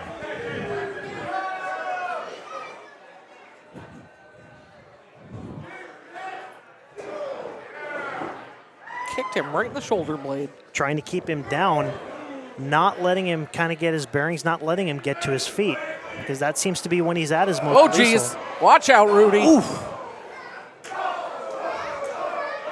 Strike combination in the corner, just peppering him.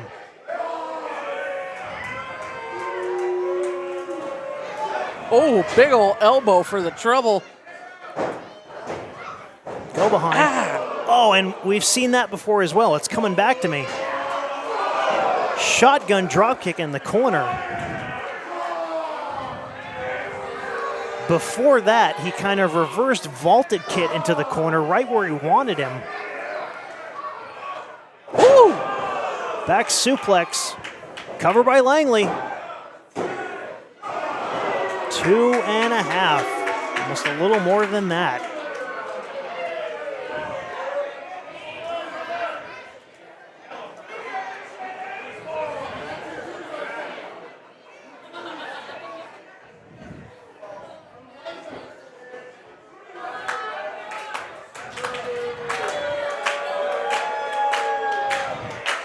Calling for it again. At this point, I might just stop calling for it. Yeah. It's been a few times now. Well, we've seen certain situations where finishers have been attempted over and over, sometimes 4 or 5 times in a match, and they eventually hit. Oh, jeez. There's little kicks right to the face. These kicks more insulting than devastating. Got him up. Kit rolls him up. Not able to hold him. Went for the super kick. Kit blocked it. Got him up again. Vaulting forearm.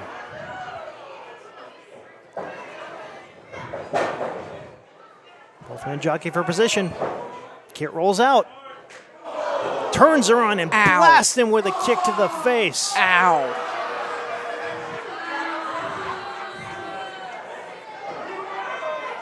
Kit turns him around and plants him. Right on the dome. Kit picks up the win. What a match that was. I gotta say, most of that did not look like it was going Kit Sackett's way. But as he's shown in the recent past, just when you think you've counted Kit out and he can't make a comeback, he pulls off things like that.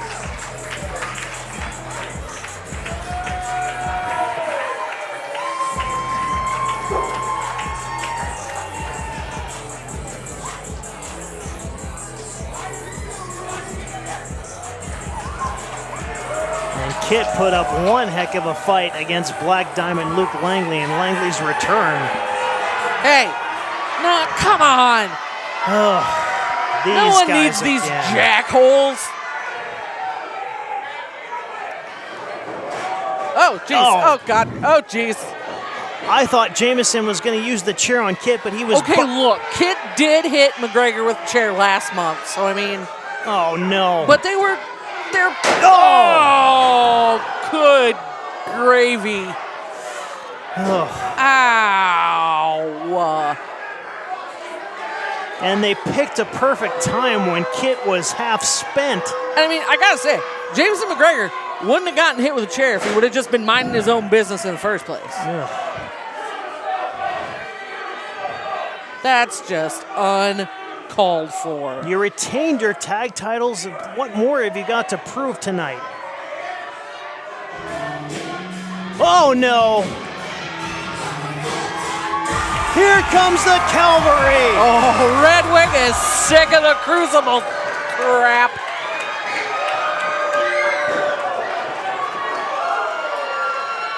And he's just laying waste to both Brixton and Jameson, even though it's 2-on-1.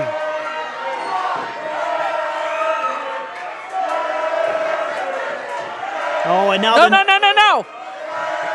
Oh, no! Oh, God. Kicking that chair right into the face of Redwing, and just that quick, the momentum has shifted. Oh, no. Kit's match is over. Redwing was just trying to come in to save the day. You know, honestly, what this just boils down to, oh, no, please don't. Oh, God. What are they doing?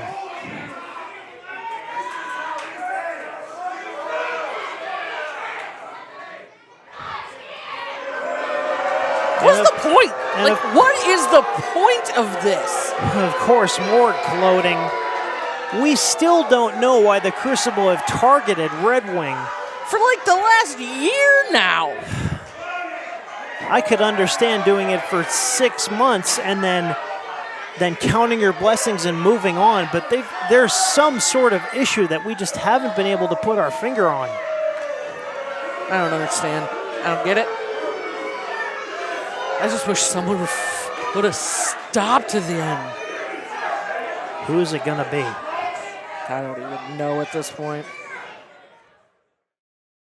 Cookies in my mustache? Hey, do I have cookies in my mustache, dude? Look. No. Okay, all right. You're good. Oh, look at that. Look at that. Brandon Nitro. I heard what you said out there. I'm gonna give you an opportunity to make it right. Christian Rose has got 2 victories on you. Cheating. Cheating victories. Cheating. But I'm gonna give you a chance to even the score because it's gonna take 2 victories to beat Christian Rose next month. 2 out of 3 falls. 2 out of 3 falls? 2 out of 3 falls. That means I have to bang twice. Double bang. I'm going to tell somebody's mom.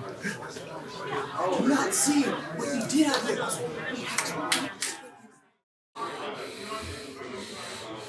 Why do you do this to me every time this happens? No. I want it, but you know I can't do it. Stop shouting. I can hear you. No, I know I tasted it. I know you tasted it. I said no. You need to shut up. Stop scratching. I'm not letting you out. No.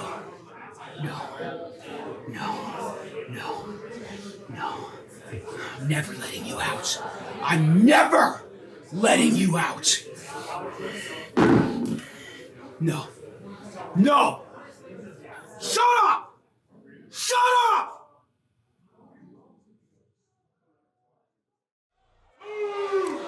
Back in February of 2018, I was relentlessly bullied by Joe DeSanti and what was then his Revolution. I was the ring announcer. I was just trying to do my job, and they seemed to rain on my parade every time. Eventually, I was able to team up with Sean Nautilus and defeat both Joe and Ryan McGregor, but there's only so much bullying one person can take. Sure. And only so much disrespect one person can take, even if they are themselves not a competitor, before it boils over and comes to a head like tonight. So I perfectly understand what Logan's going through at the moment. Joe DeSanti's wearing a chain and a jersey right now. Very uncharacteristic. And Joe and Falcone and anyone who's associated with them are like gnats. They're like bugs that you just can't get rid of. Even on social media earlier on this week when Logan was trying to get some reps in at the Bulletproof Academy, trying to work on his technique, Alvin still had to show up and crash the party. I don't understand it. They get some sort of sick joy in just being a giant pain in the tuchus.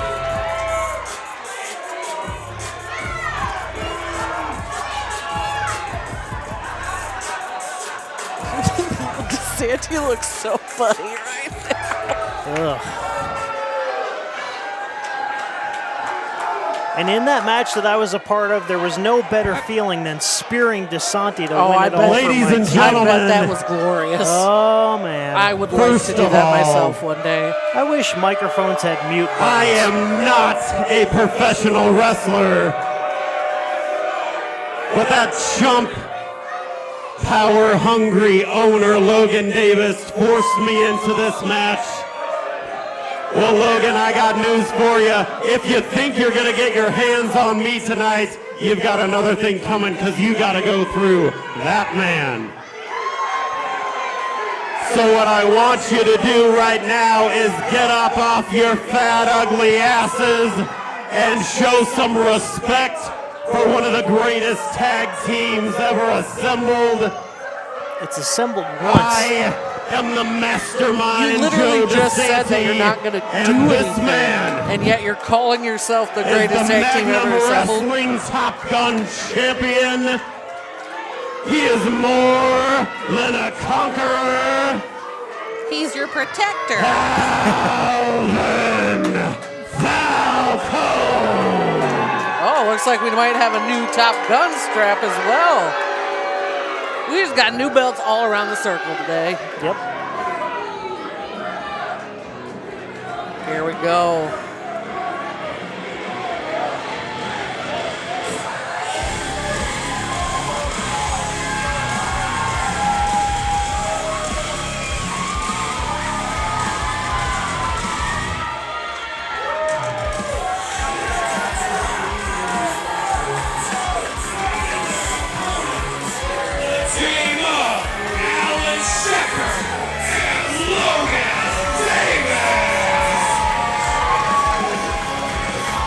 And in preparation for that match I had all the way back at Fight to Survive in 2018, I spent countless days and nights in what was then the Magna Pro Dojo. I was being taught a thing or two about how to compete in the ring. One can only wonder what Shepard has been teaching Logan leading up to this moment.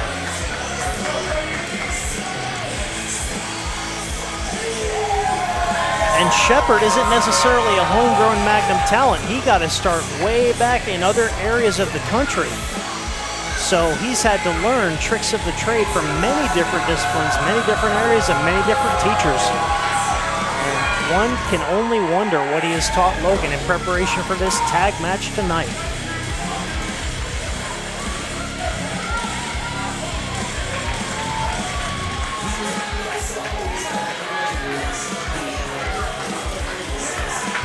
I don't mind admitting I was terrified when I climbed in there, but I see the look on Logan's face, and it's one of determination.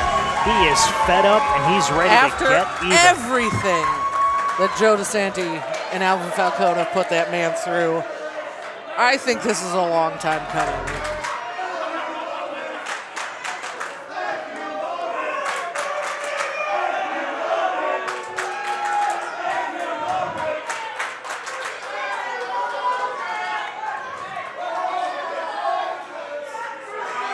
Looks like it'll be Shepard and Falcone starting us off. And a bit of a history lesson. In addition to the snazzy upper body arrangement, Logan is wearing the exact same gear that the matriarch of Magnum, the late great Jason Strife, wore when that was back at our run at the Ralston Arena side room. He made a spectacular entrance, almost Terminator-like. That was one of his favorite series of films. And the memory of Jason Strife lives on, even Terminator and Rush Hour with that nerd. Yep. And it wasn't just the gear that was passed on from generation to generation. All that knowledge and all that wisdom that he carried with him, and we still carry on today in his honor. I even wore some of his old gear in that match.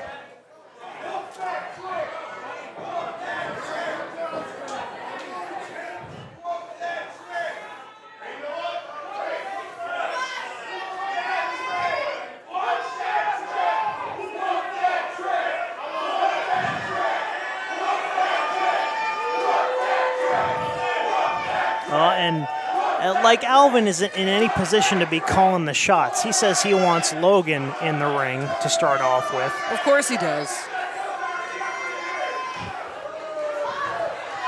He doesn't want to face the actual trained wrestler. Right, and the he's one not, that he knows could literally knock the teeth out of his mouth. Right, but he's not wasting any time in trying to show up to Logan Davis here, who is, by definition, not a competitor. He is part owner and also part production coordinator. He gave him a free shot, and that was a colossal mistake.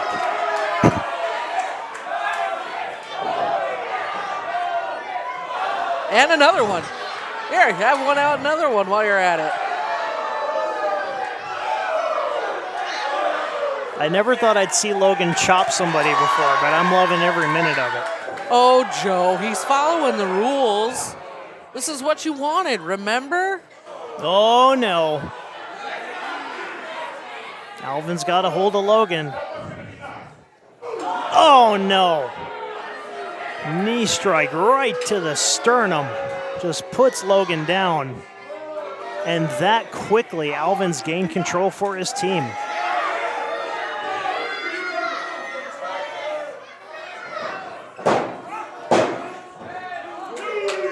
Only a count of 2, but an arrogant cover on Alvin's part. Logan's still got plenty of fight left in him. I just know. That sounds pretty on brand. Arrogant cover, Alvin Falcone, hand in hand right there. And just putting the boots to Logan. And Logan has only had about a month's worth, maybe a little more, worth to train with. I stand corrected. Sometimes just watching the show, just behind the scenes, can impart a lot of knowledge onto a person in terms of how things work. So, and it did certainly for me when I was in that situation. But watching a show after show, as a matter of fact, I mean, Logan and I have been side by side doing this for at least 11 years. Right. Watching a show does not compare to actually being in that ring. And actually feeling things like that like chop that to the chop. chest. Good God.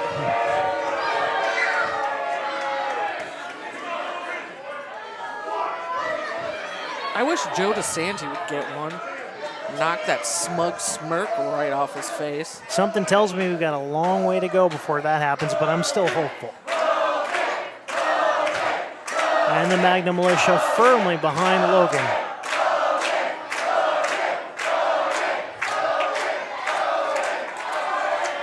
Tag to Joe DeSanti. I'm embarrassed to even say those words.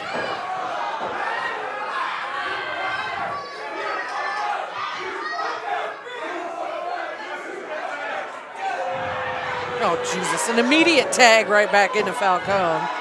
Falcone knocking Shepard off the apron. And just pummeling Logan with those strikes. And standing on his face.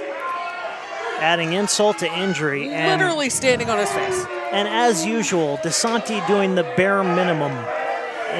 Even in a situation like this, he still wants to not get as involved as he probably should. Right.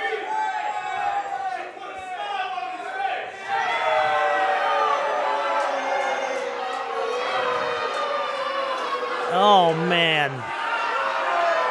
And just fish hooking him on both sides of the face. That's got to be extremely painful. And that's one of Alan Shepard's go-to moves. Exactly. So you know that was done with a little bit of extra spite by Alvin Falcone. Jesus, I wish, oh my God. The mind games coming into play for these two again.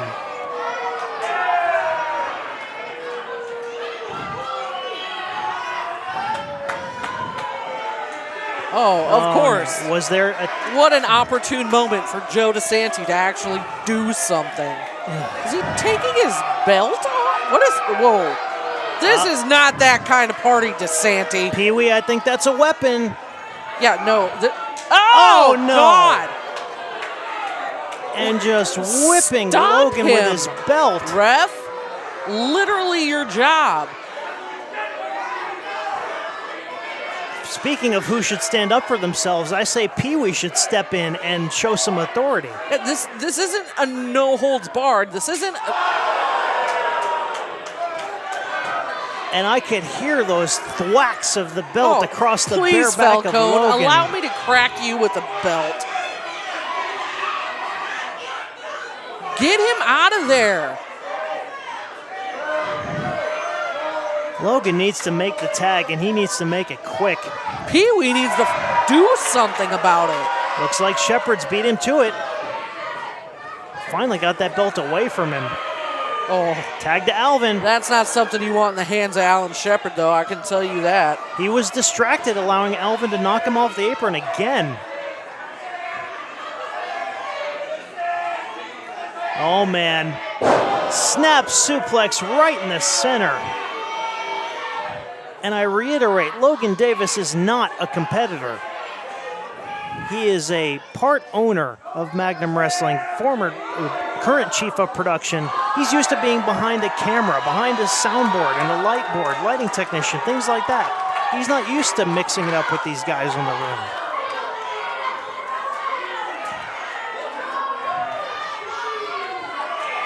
Shepard trying to get control here. Both teams on the outside. He's visible welts already on Logan's back. Yeah, there's a couple of, oh man. I'm getting a good look at it now. It's horrific.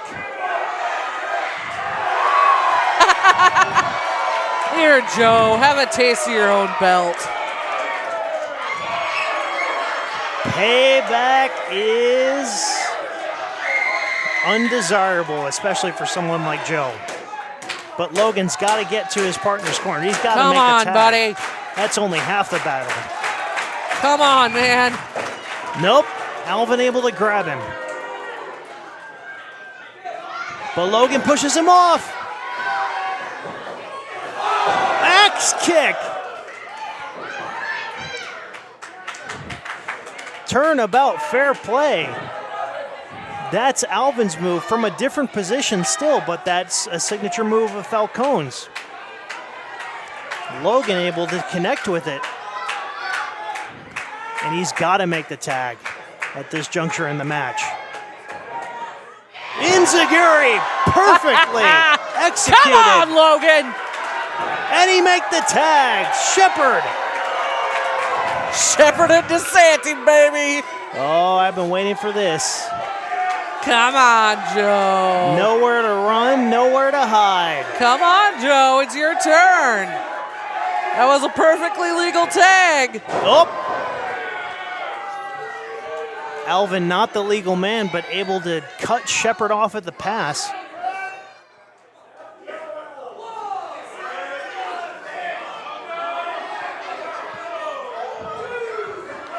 Referee Pee Wee Howell putting the count on him. Logan was able to make the tag, and he is just exhausted on the side of the ring. Wasn't suplex on the cement floor. And there are no mats on the outside of the ring. Absolutely I don't think there's ever been. Not here, no.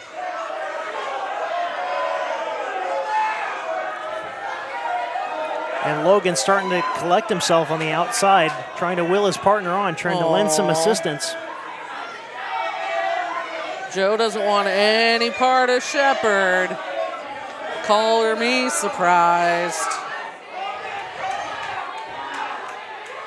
Joe DeSanti showing his true colors, yellow. He's got him by his lapel.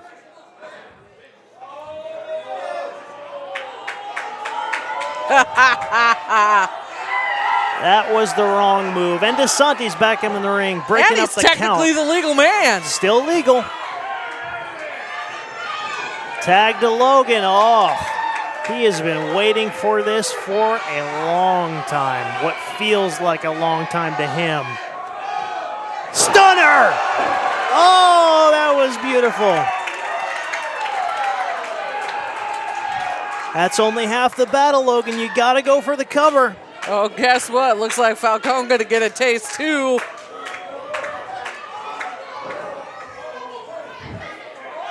trying to head for higher ground, nothing doing.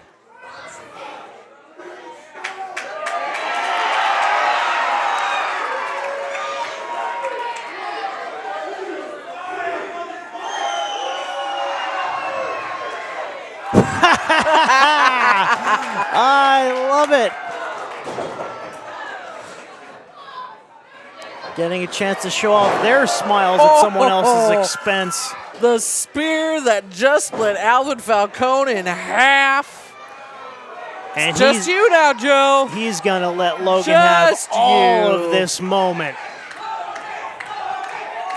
Off the ropes. Spear! DeSanti goes down. Cover by Logan. And that's it. They have been vindicated.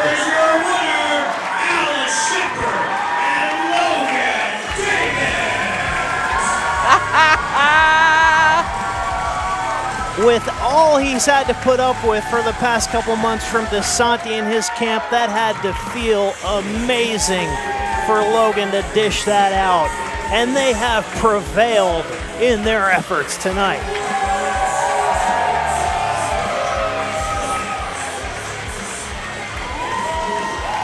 And Daisy, something tells me that DeSanti and whoever's associated with is not going to be able to live down that humiliation. No. Never mind the fact that the two of them tapped out to TJ Benson and King ISO. That was humiliating enough. But you just got beat by a tag team that contains someone who's not even a wrestler. I know, trust me. I'll fix this. You'll get your hands on him. I'll make this right. 2 times now. 2 times they've interfered in my match and they've interfered in yours. How long are we going to let them do this? We've had a couple matches, but we never disagreed with each other. We just wanted to see who was better. So what are we going to do? We going to walk all over us, or are we going to do something about it? I'm going to give you guys the opportunity to do something about it. Next month, you two team together. You're going into the tag team gauntlet. You win, you get those boys the weekend stripes. Is that all right? Ah!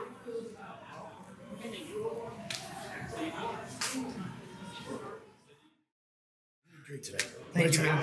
Work together and take out those 2 idiots. Finally, they deserve that more than ever. Oh, and those chops on Falcone, even better. The look on Joe's face when you finally got hold of him.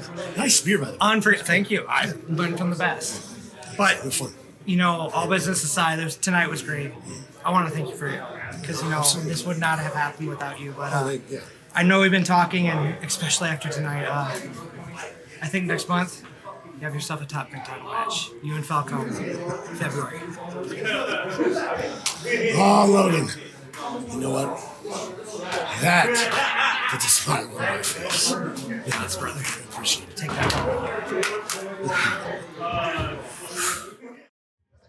I don't see how you could do that to me. I don't see how you could just leave me and shove me just in front of everyone like that. Like, do you have anything to say for yourself? Like come on! You know what? You know what? It's not even worth my time. It's not even worth the time.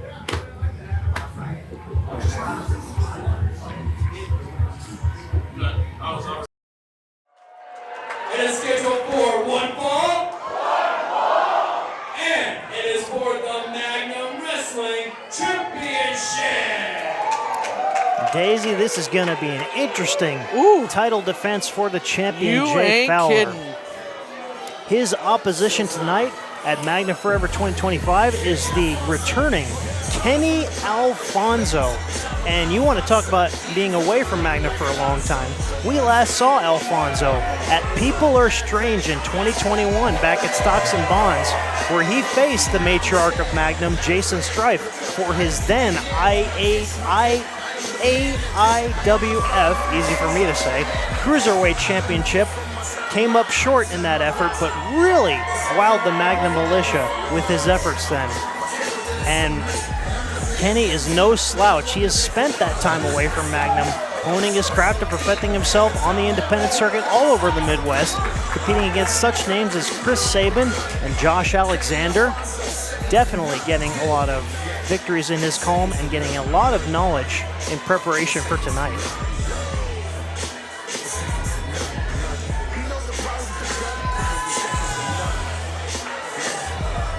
Alfonso first debuted in Magnum during our run at the Ralston Arena Side Room as one half of Alpha Omega when he tag teamed with Camaro Jackson. Although still active in the tag team scene, he's focused more of his efforts on singles competition in recent years. Glad to have him back, and he's got a tall task ahead of him with our fighting champion Jay Fowler. Maybe a little arrogant, maybe a little overconfident, but he's still a fighting champion nonetheless. He is. He's never turned down a award.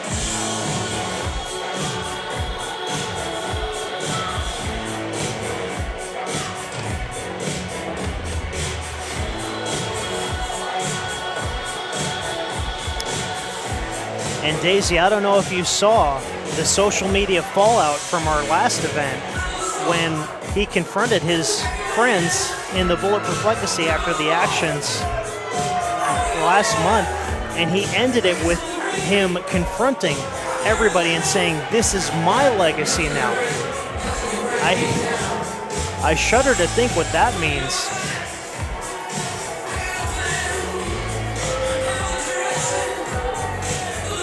Because, like, as much as the Magnum Militia didn't like Bulletproof Legacy and didn't like seeing them and didn't like their tactics, they were always together. We never saw, like, even now, seeing Fowler come out alone. It's weird. It's weird. It's strange and it makes to me. me wonder where the heck the other ones are.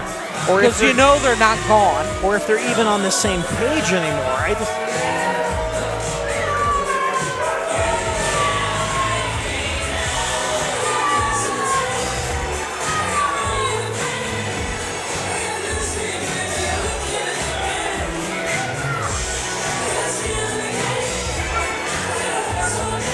When Alfonso faced Strife at People Are Strange for the AIWF Cruiserweight title, it was hard-hitting, it was high-flying, exactly what you expect from a match like that, and two competitors like that.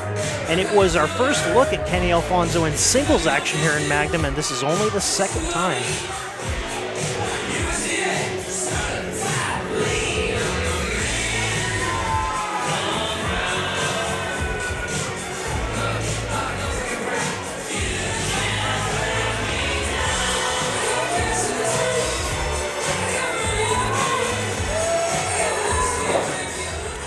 What a way to close out Magnum Forever 2025. Here we go. No matter what your opinion of Fowler is, this is a hell of a main event. And now for introductions, Alex Conker. Introducing first the challenger from Kansas City, Missouri, weighing in at 175 pounds. He is the second to none, Kenny Alfonso.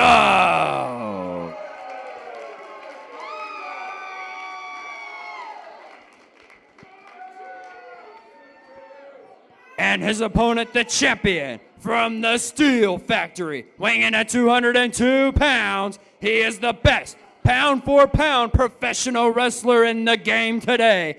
And he is the reigning and defending Magnum Wrestling champion, All Steel, Jay Fowler.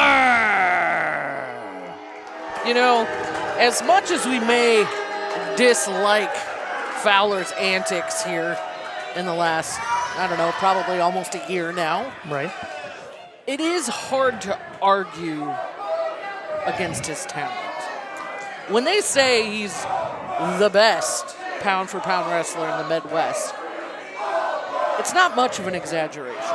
His storied feud with people like Mike Bennett here in Magnum, facing him time after time after time, even though there were lulls in between those matches, and the fact that he kept coming back for another shot, and the fact that Fowler has proven himself time and time again that he has a death grip on that title and he's not letting go anytime soon.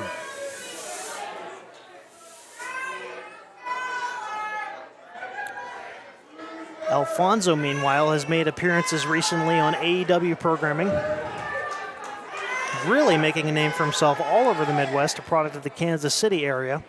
And if anybody knows anything about Kansas City, it is traditionally a wrestling territory, a wrestling town on both sides, Missouri and Kansas side.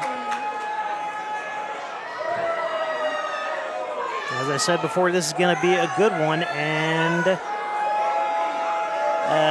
just visually sizing him up, I thought Fowler had a little more hair last year.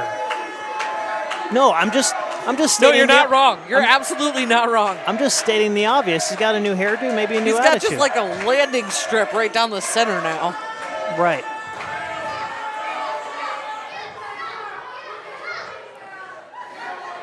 And Alfonso might look like the high-flying type, but he's a vicious striker. So Fowler's got to watch out for that as well. But Fowler himself, also a proficient striker. This definitely, I mean, it's our first show, 2025, but this could potentially show up on a match of the year card. And the possibility is there. Why doesn't our stuff show up in those ranking lists that are so popular amongst the internet wrestling community? I don't know, man. Feel how you want to feel about the IWC. I feel like we should have more of a presence on there. I agree. Maybe with any luck, we'll end up there in 2025. But focus on business at hand here. Just me kind of getting on my soapbox for a minute. You're not wrong, Peter. You're not wrong. This is going to be a wonderful mix of technical wrestling, high flying, strong style, ground and pound, anything you could think of with these two. The possibilities are really endless. These two are both very well-rounded competitors. Yep. Ooh. And much like Logan wore old shoulder. Much like Logan wore some old Strife gear in the last match, Fowler's got the NWA World Heavyweight title match gear that Strife wore in that title defense at Anniversary Volume 10.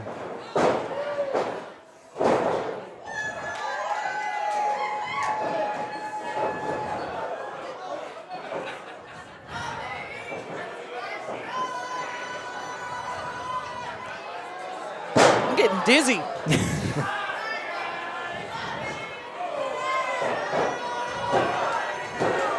Alfonso tied Fowler up, but it wasn't enough.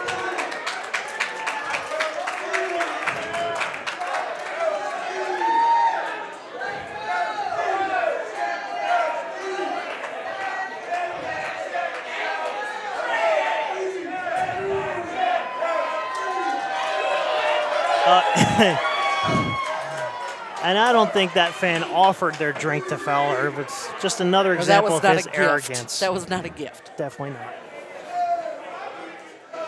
In fact, I would have to say that there's probably a very few people in the German American Society that would give Fowler a drink. Yep. At this, except maybe to the face. Right. Well, that would get them thrown out. But I don't think anyone's going to gift him much of anything here as of late. Right. Not even as of late. We just said it's been like a year. And almost a year. We're getting real close. Right, right. And Alfonso is confident, but you can kind of see he's got like this confused look on his face. Like, come on, this is serious business. Like, you came here to fight. You didn't come here to dilly-dally around. That's the one thing that has the potential to be Justin Fowler's weakness. And that's his... no matter who he faces, no matter where you're seeing him on the card, he always is interacting with that crowd instead of focusing on his opponent. And someday, that's going to bite him. And in some situations, he musters up enough focus to get the job done. But you're right. Maybe one day that could turn out to be his Achilles heel or his interdependency, where jaw-jacking with the fans a little too much and keeping his and allowing his focus to sway. But meanwhile, Alfonso is majorly concentrated on the task at hand. Well, and I think that plays into the confusion that we saw on Alfonso's face. Like, are we here to work or are we here to play? Right. Like, what are we doing here? We saw that same look on Alfonso. Well, I stand corrected. Alfonso was focused in his last appearance at Magnum, laser focused on the task at hand, and it was for a title. So, kind of playing into the situation right here tonight. Well, and I feel like it also plays into Alfonso realizes what's on the line. Right. He knows what getting that strap could mean. And Fowler kind of seems to have this attitude of, that belt's mine, it's not going anywhere. Right. You know, like, I don't feel like he thinks he has to work for it. He should just have it, you know? You couldn't have said that any better. Fowler planting Alfonso in the center. Now getting some time to take a breather. Cover. Only 2.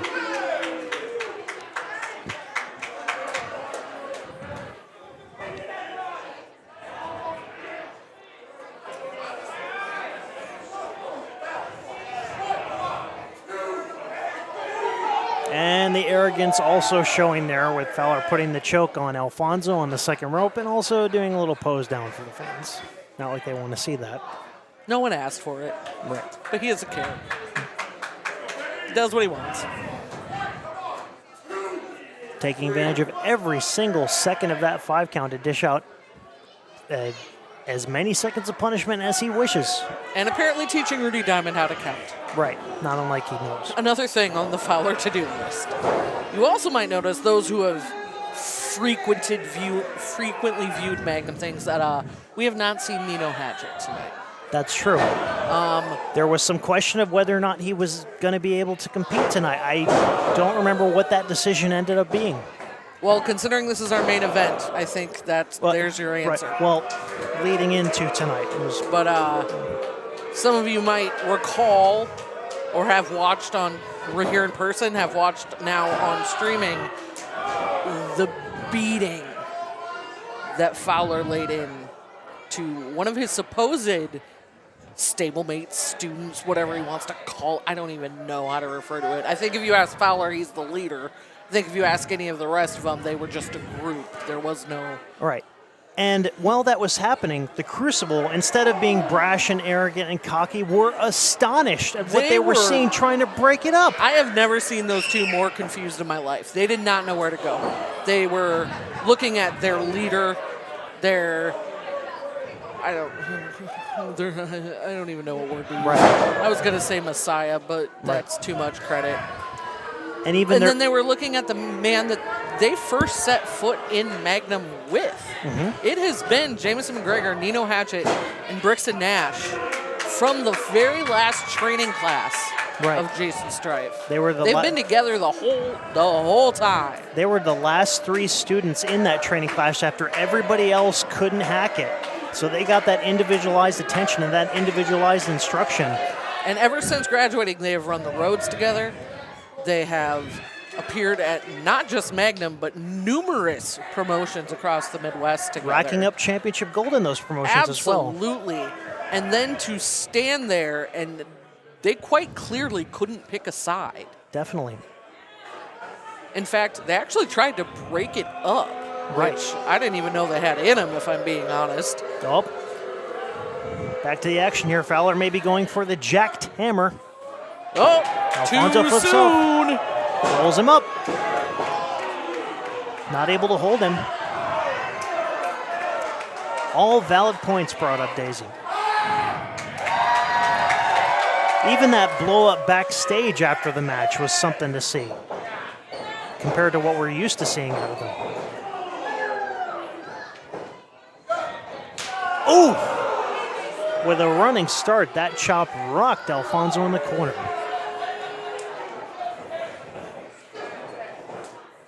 Him up, plants him down.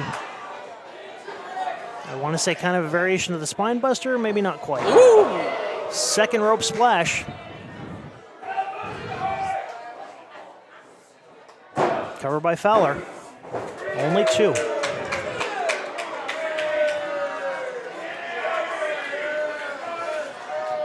So far, Fowler doing a good job of keeping Alfonso grounded.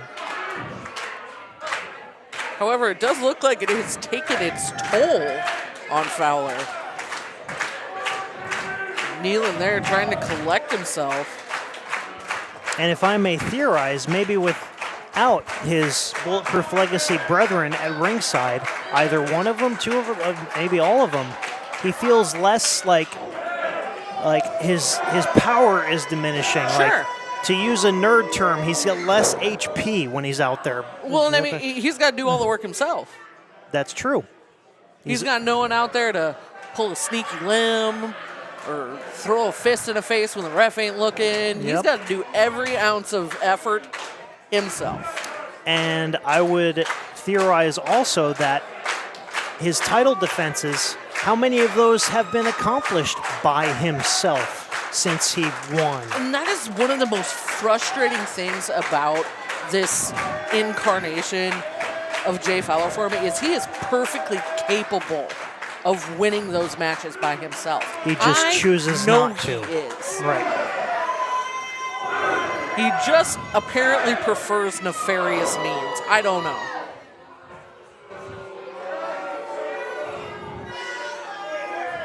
And again, seeing the effects of what this battle has taken, even though it's not even close to being over. Alfonso flips out of it, rolls up, only two. This is with a kick and another one. DDT, low bridge. You see, in that little moment of collecting his breath and glaring at everyone in a surrounding distance, gave Alfonso the energy back to do that. Sometimes veterans make rookie mistakes, and we just saw that here. You know, when you haven't been in Magnum in a very long time and the audience is cheering for you, that says something. Exactly. About your opponent. Exactly. For in Alfonso's case, it's 4 years, a little under 4 years, which is a long time. That's a long time. There's probably a good number of people in this room that weren't even here the last time Kenny Alfonso was here. Handspring. Fowler catches him. Oh. Ankle lock. Nope. Got himself out of that real quick. Ties him up. I believe that's a variation of the STF. Fowler not quite dead center, but he's really wrenching on it. He's pulling real hard, but Fowler's not real far away from those ropes. That looks to me like an STF from my vantage point. Yeah, I think you're correct. I'm trying to look through the railing here. Fowler able to make it to the ropes in time. We will have a monitor next show, so we'll be able to see those things a bit easier. Right.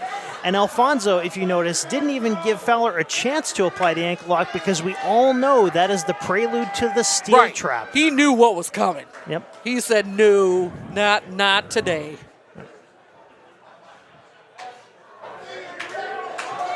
Back to your point, Daisy, it has taken a lot out of both men, Fowler especially. Got him up. Oh my God! Alfonso counters with a DDT, just spikes him. That was pretty. 2 count. That was a close one. Imagine if Alfonso came away with the win and Fowler's reign came to an end. That would, oh man. I mean, at least two things would have gone right tonight. Because Logan and Shepard won, so one thing went right. Exactly. This would be 2. Anytime our promotion enters a new year, you've got to wonder what is on the horizon for everyone involved. And that's the case with Magnum tonight. Like, I came into tonight feeling a little bit of uncertainty going, what is this year going to be like for everyone in Magnum? The possibilities are truly endless, but if I know one thing. Alfonso's up top. Sorry to cut you off there. You're all right. If I know one thing, I got a feeling 2025 is going to be even bigger and better. I agree. Fowler slam. Jeez Louise. Fowler slam in the center. Looked like he slammed himself on the back of the head there, too. Drapes over him. Only a 2 count. And you saw that as he landed and he kind of draped over, he didn't get all the momentum in that cover.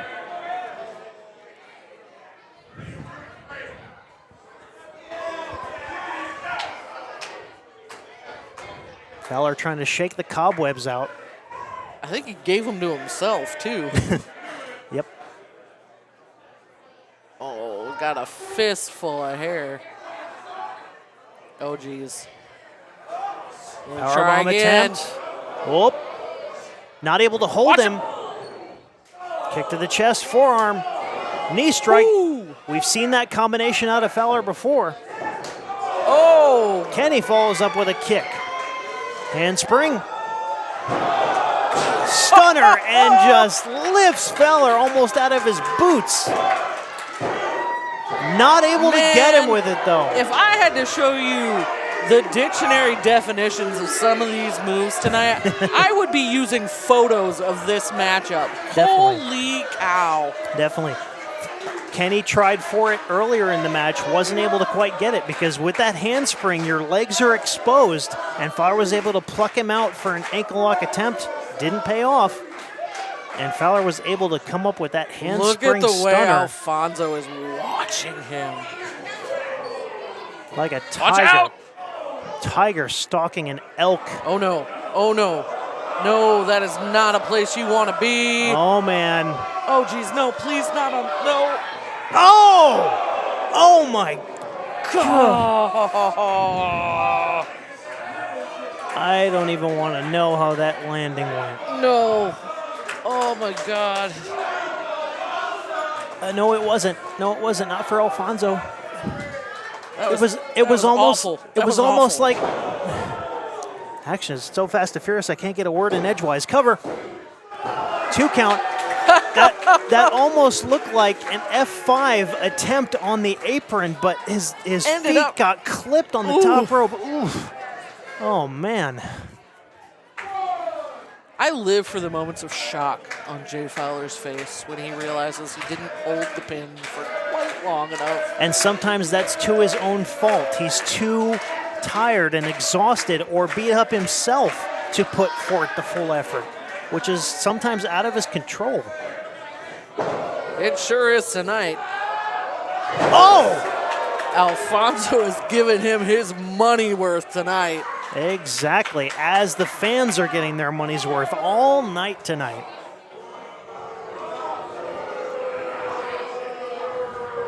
And you gotta wonder what it's gonna be like at our next event, Blurred Lines, February 21st, and a month after that, Weekend at Stripes Volume 3 in March. It is gonna be wild. There are so many things building to Weekend at Stripes that I don't even know.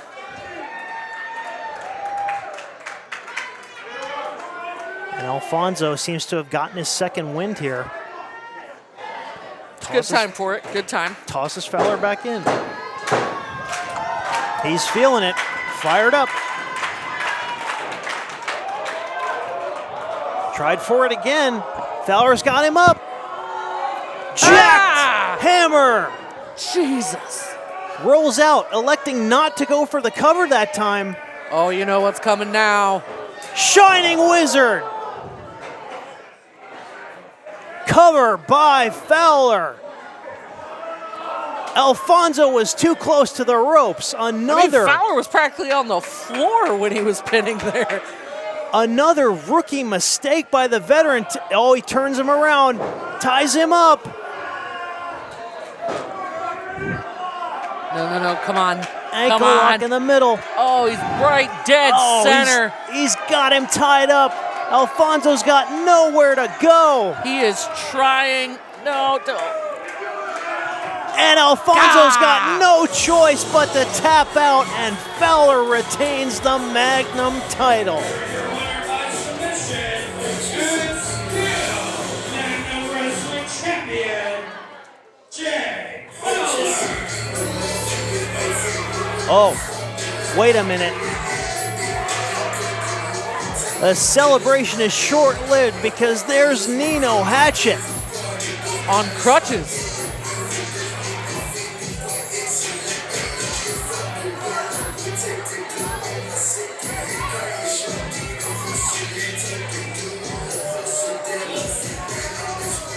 What? What the? Oh, wait a minute. Nino storms the ring. I think it's pretty safe to say that the entirety of the Bulletproof Legacy is no more. Not after that. Nino planting Fowler.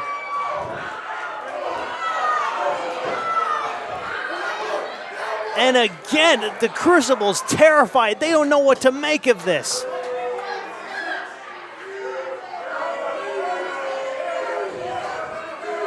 They're trying to hold him back. And they can't. Fowler at him again.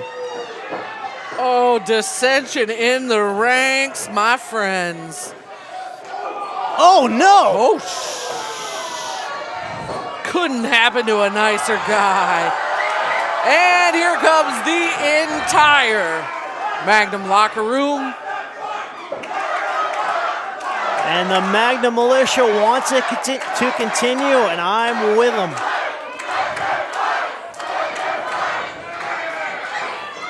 And I don't even think the boiling point was reached tonight. I think it was reached when Fowler said, "This is my legacy now." Hold on, Nino's out. Fowler! No. We ain't gonna do it like that. You turn my boys against me? Last month you gonna sit there and try and break my leg? No. You got that title? I'm coming for that. Yeah. Go ahead, hold it up, because I'm all good, baby. So I hope you're ready. Because I'm coming for you. You heard it. Nino's coming for that belt. When remains to be seen. We've got 2 shows lined up so far. And, it just got a whole lot more interesting, this dissension in the Bulletproof Legacy. You mentioned before, it looks like it's over and done with that statement. There's no way they could possibly coexist now. And as you may or may not have heard, tickets for not only February, but March's Weekend at Strife's, which will be at the Relevant Center, are already on sale. Both events, tickets are on sale right now. And Magnum Militia, don't wait, don't hesitate, don't be left out in the cold as we get through the winter months here in Magnum Wrestling. For all the information on both those events and to get your tickets, stay tuned to Magnum Wrestling on social media. What an amazing turn of events here at the end of Magnum Forever 2025. Magnum Forever season premiere, baby. Welcome to the new year and a new Nino Hatchet. And it's going to be a great 2025 for us at Magnum. What's going to happen next? Only time will tell. That is it for us tonight here at the German American Society. I am Daisy Daniels, joined always by Pete Sanctions, and we will see you in 1 month. Take care of yourselves, take care of each other. We'll see you next time. So long from ringside.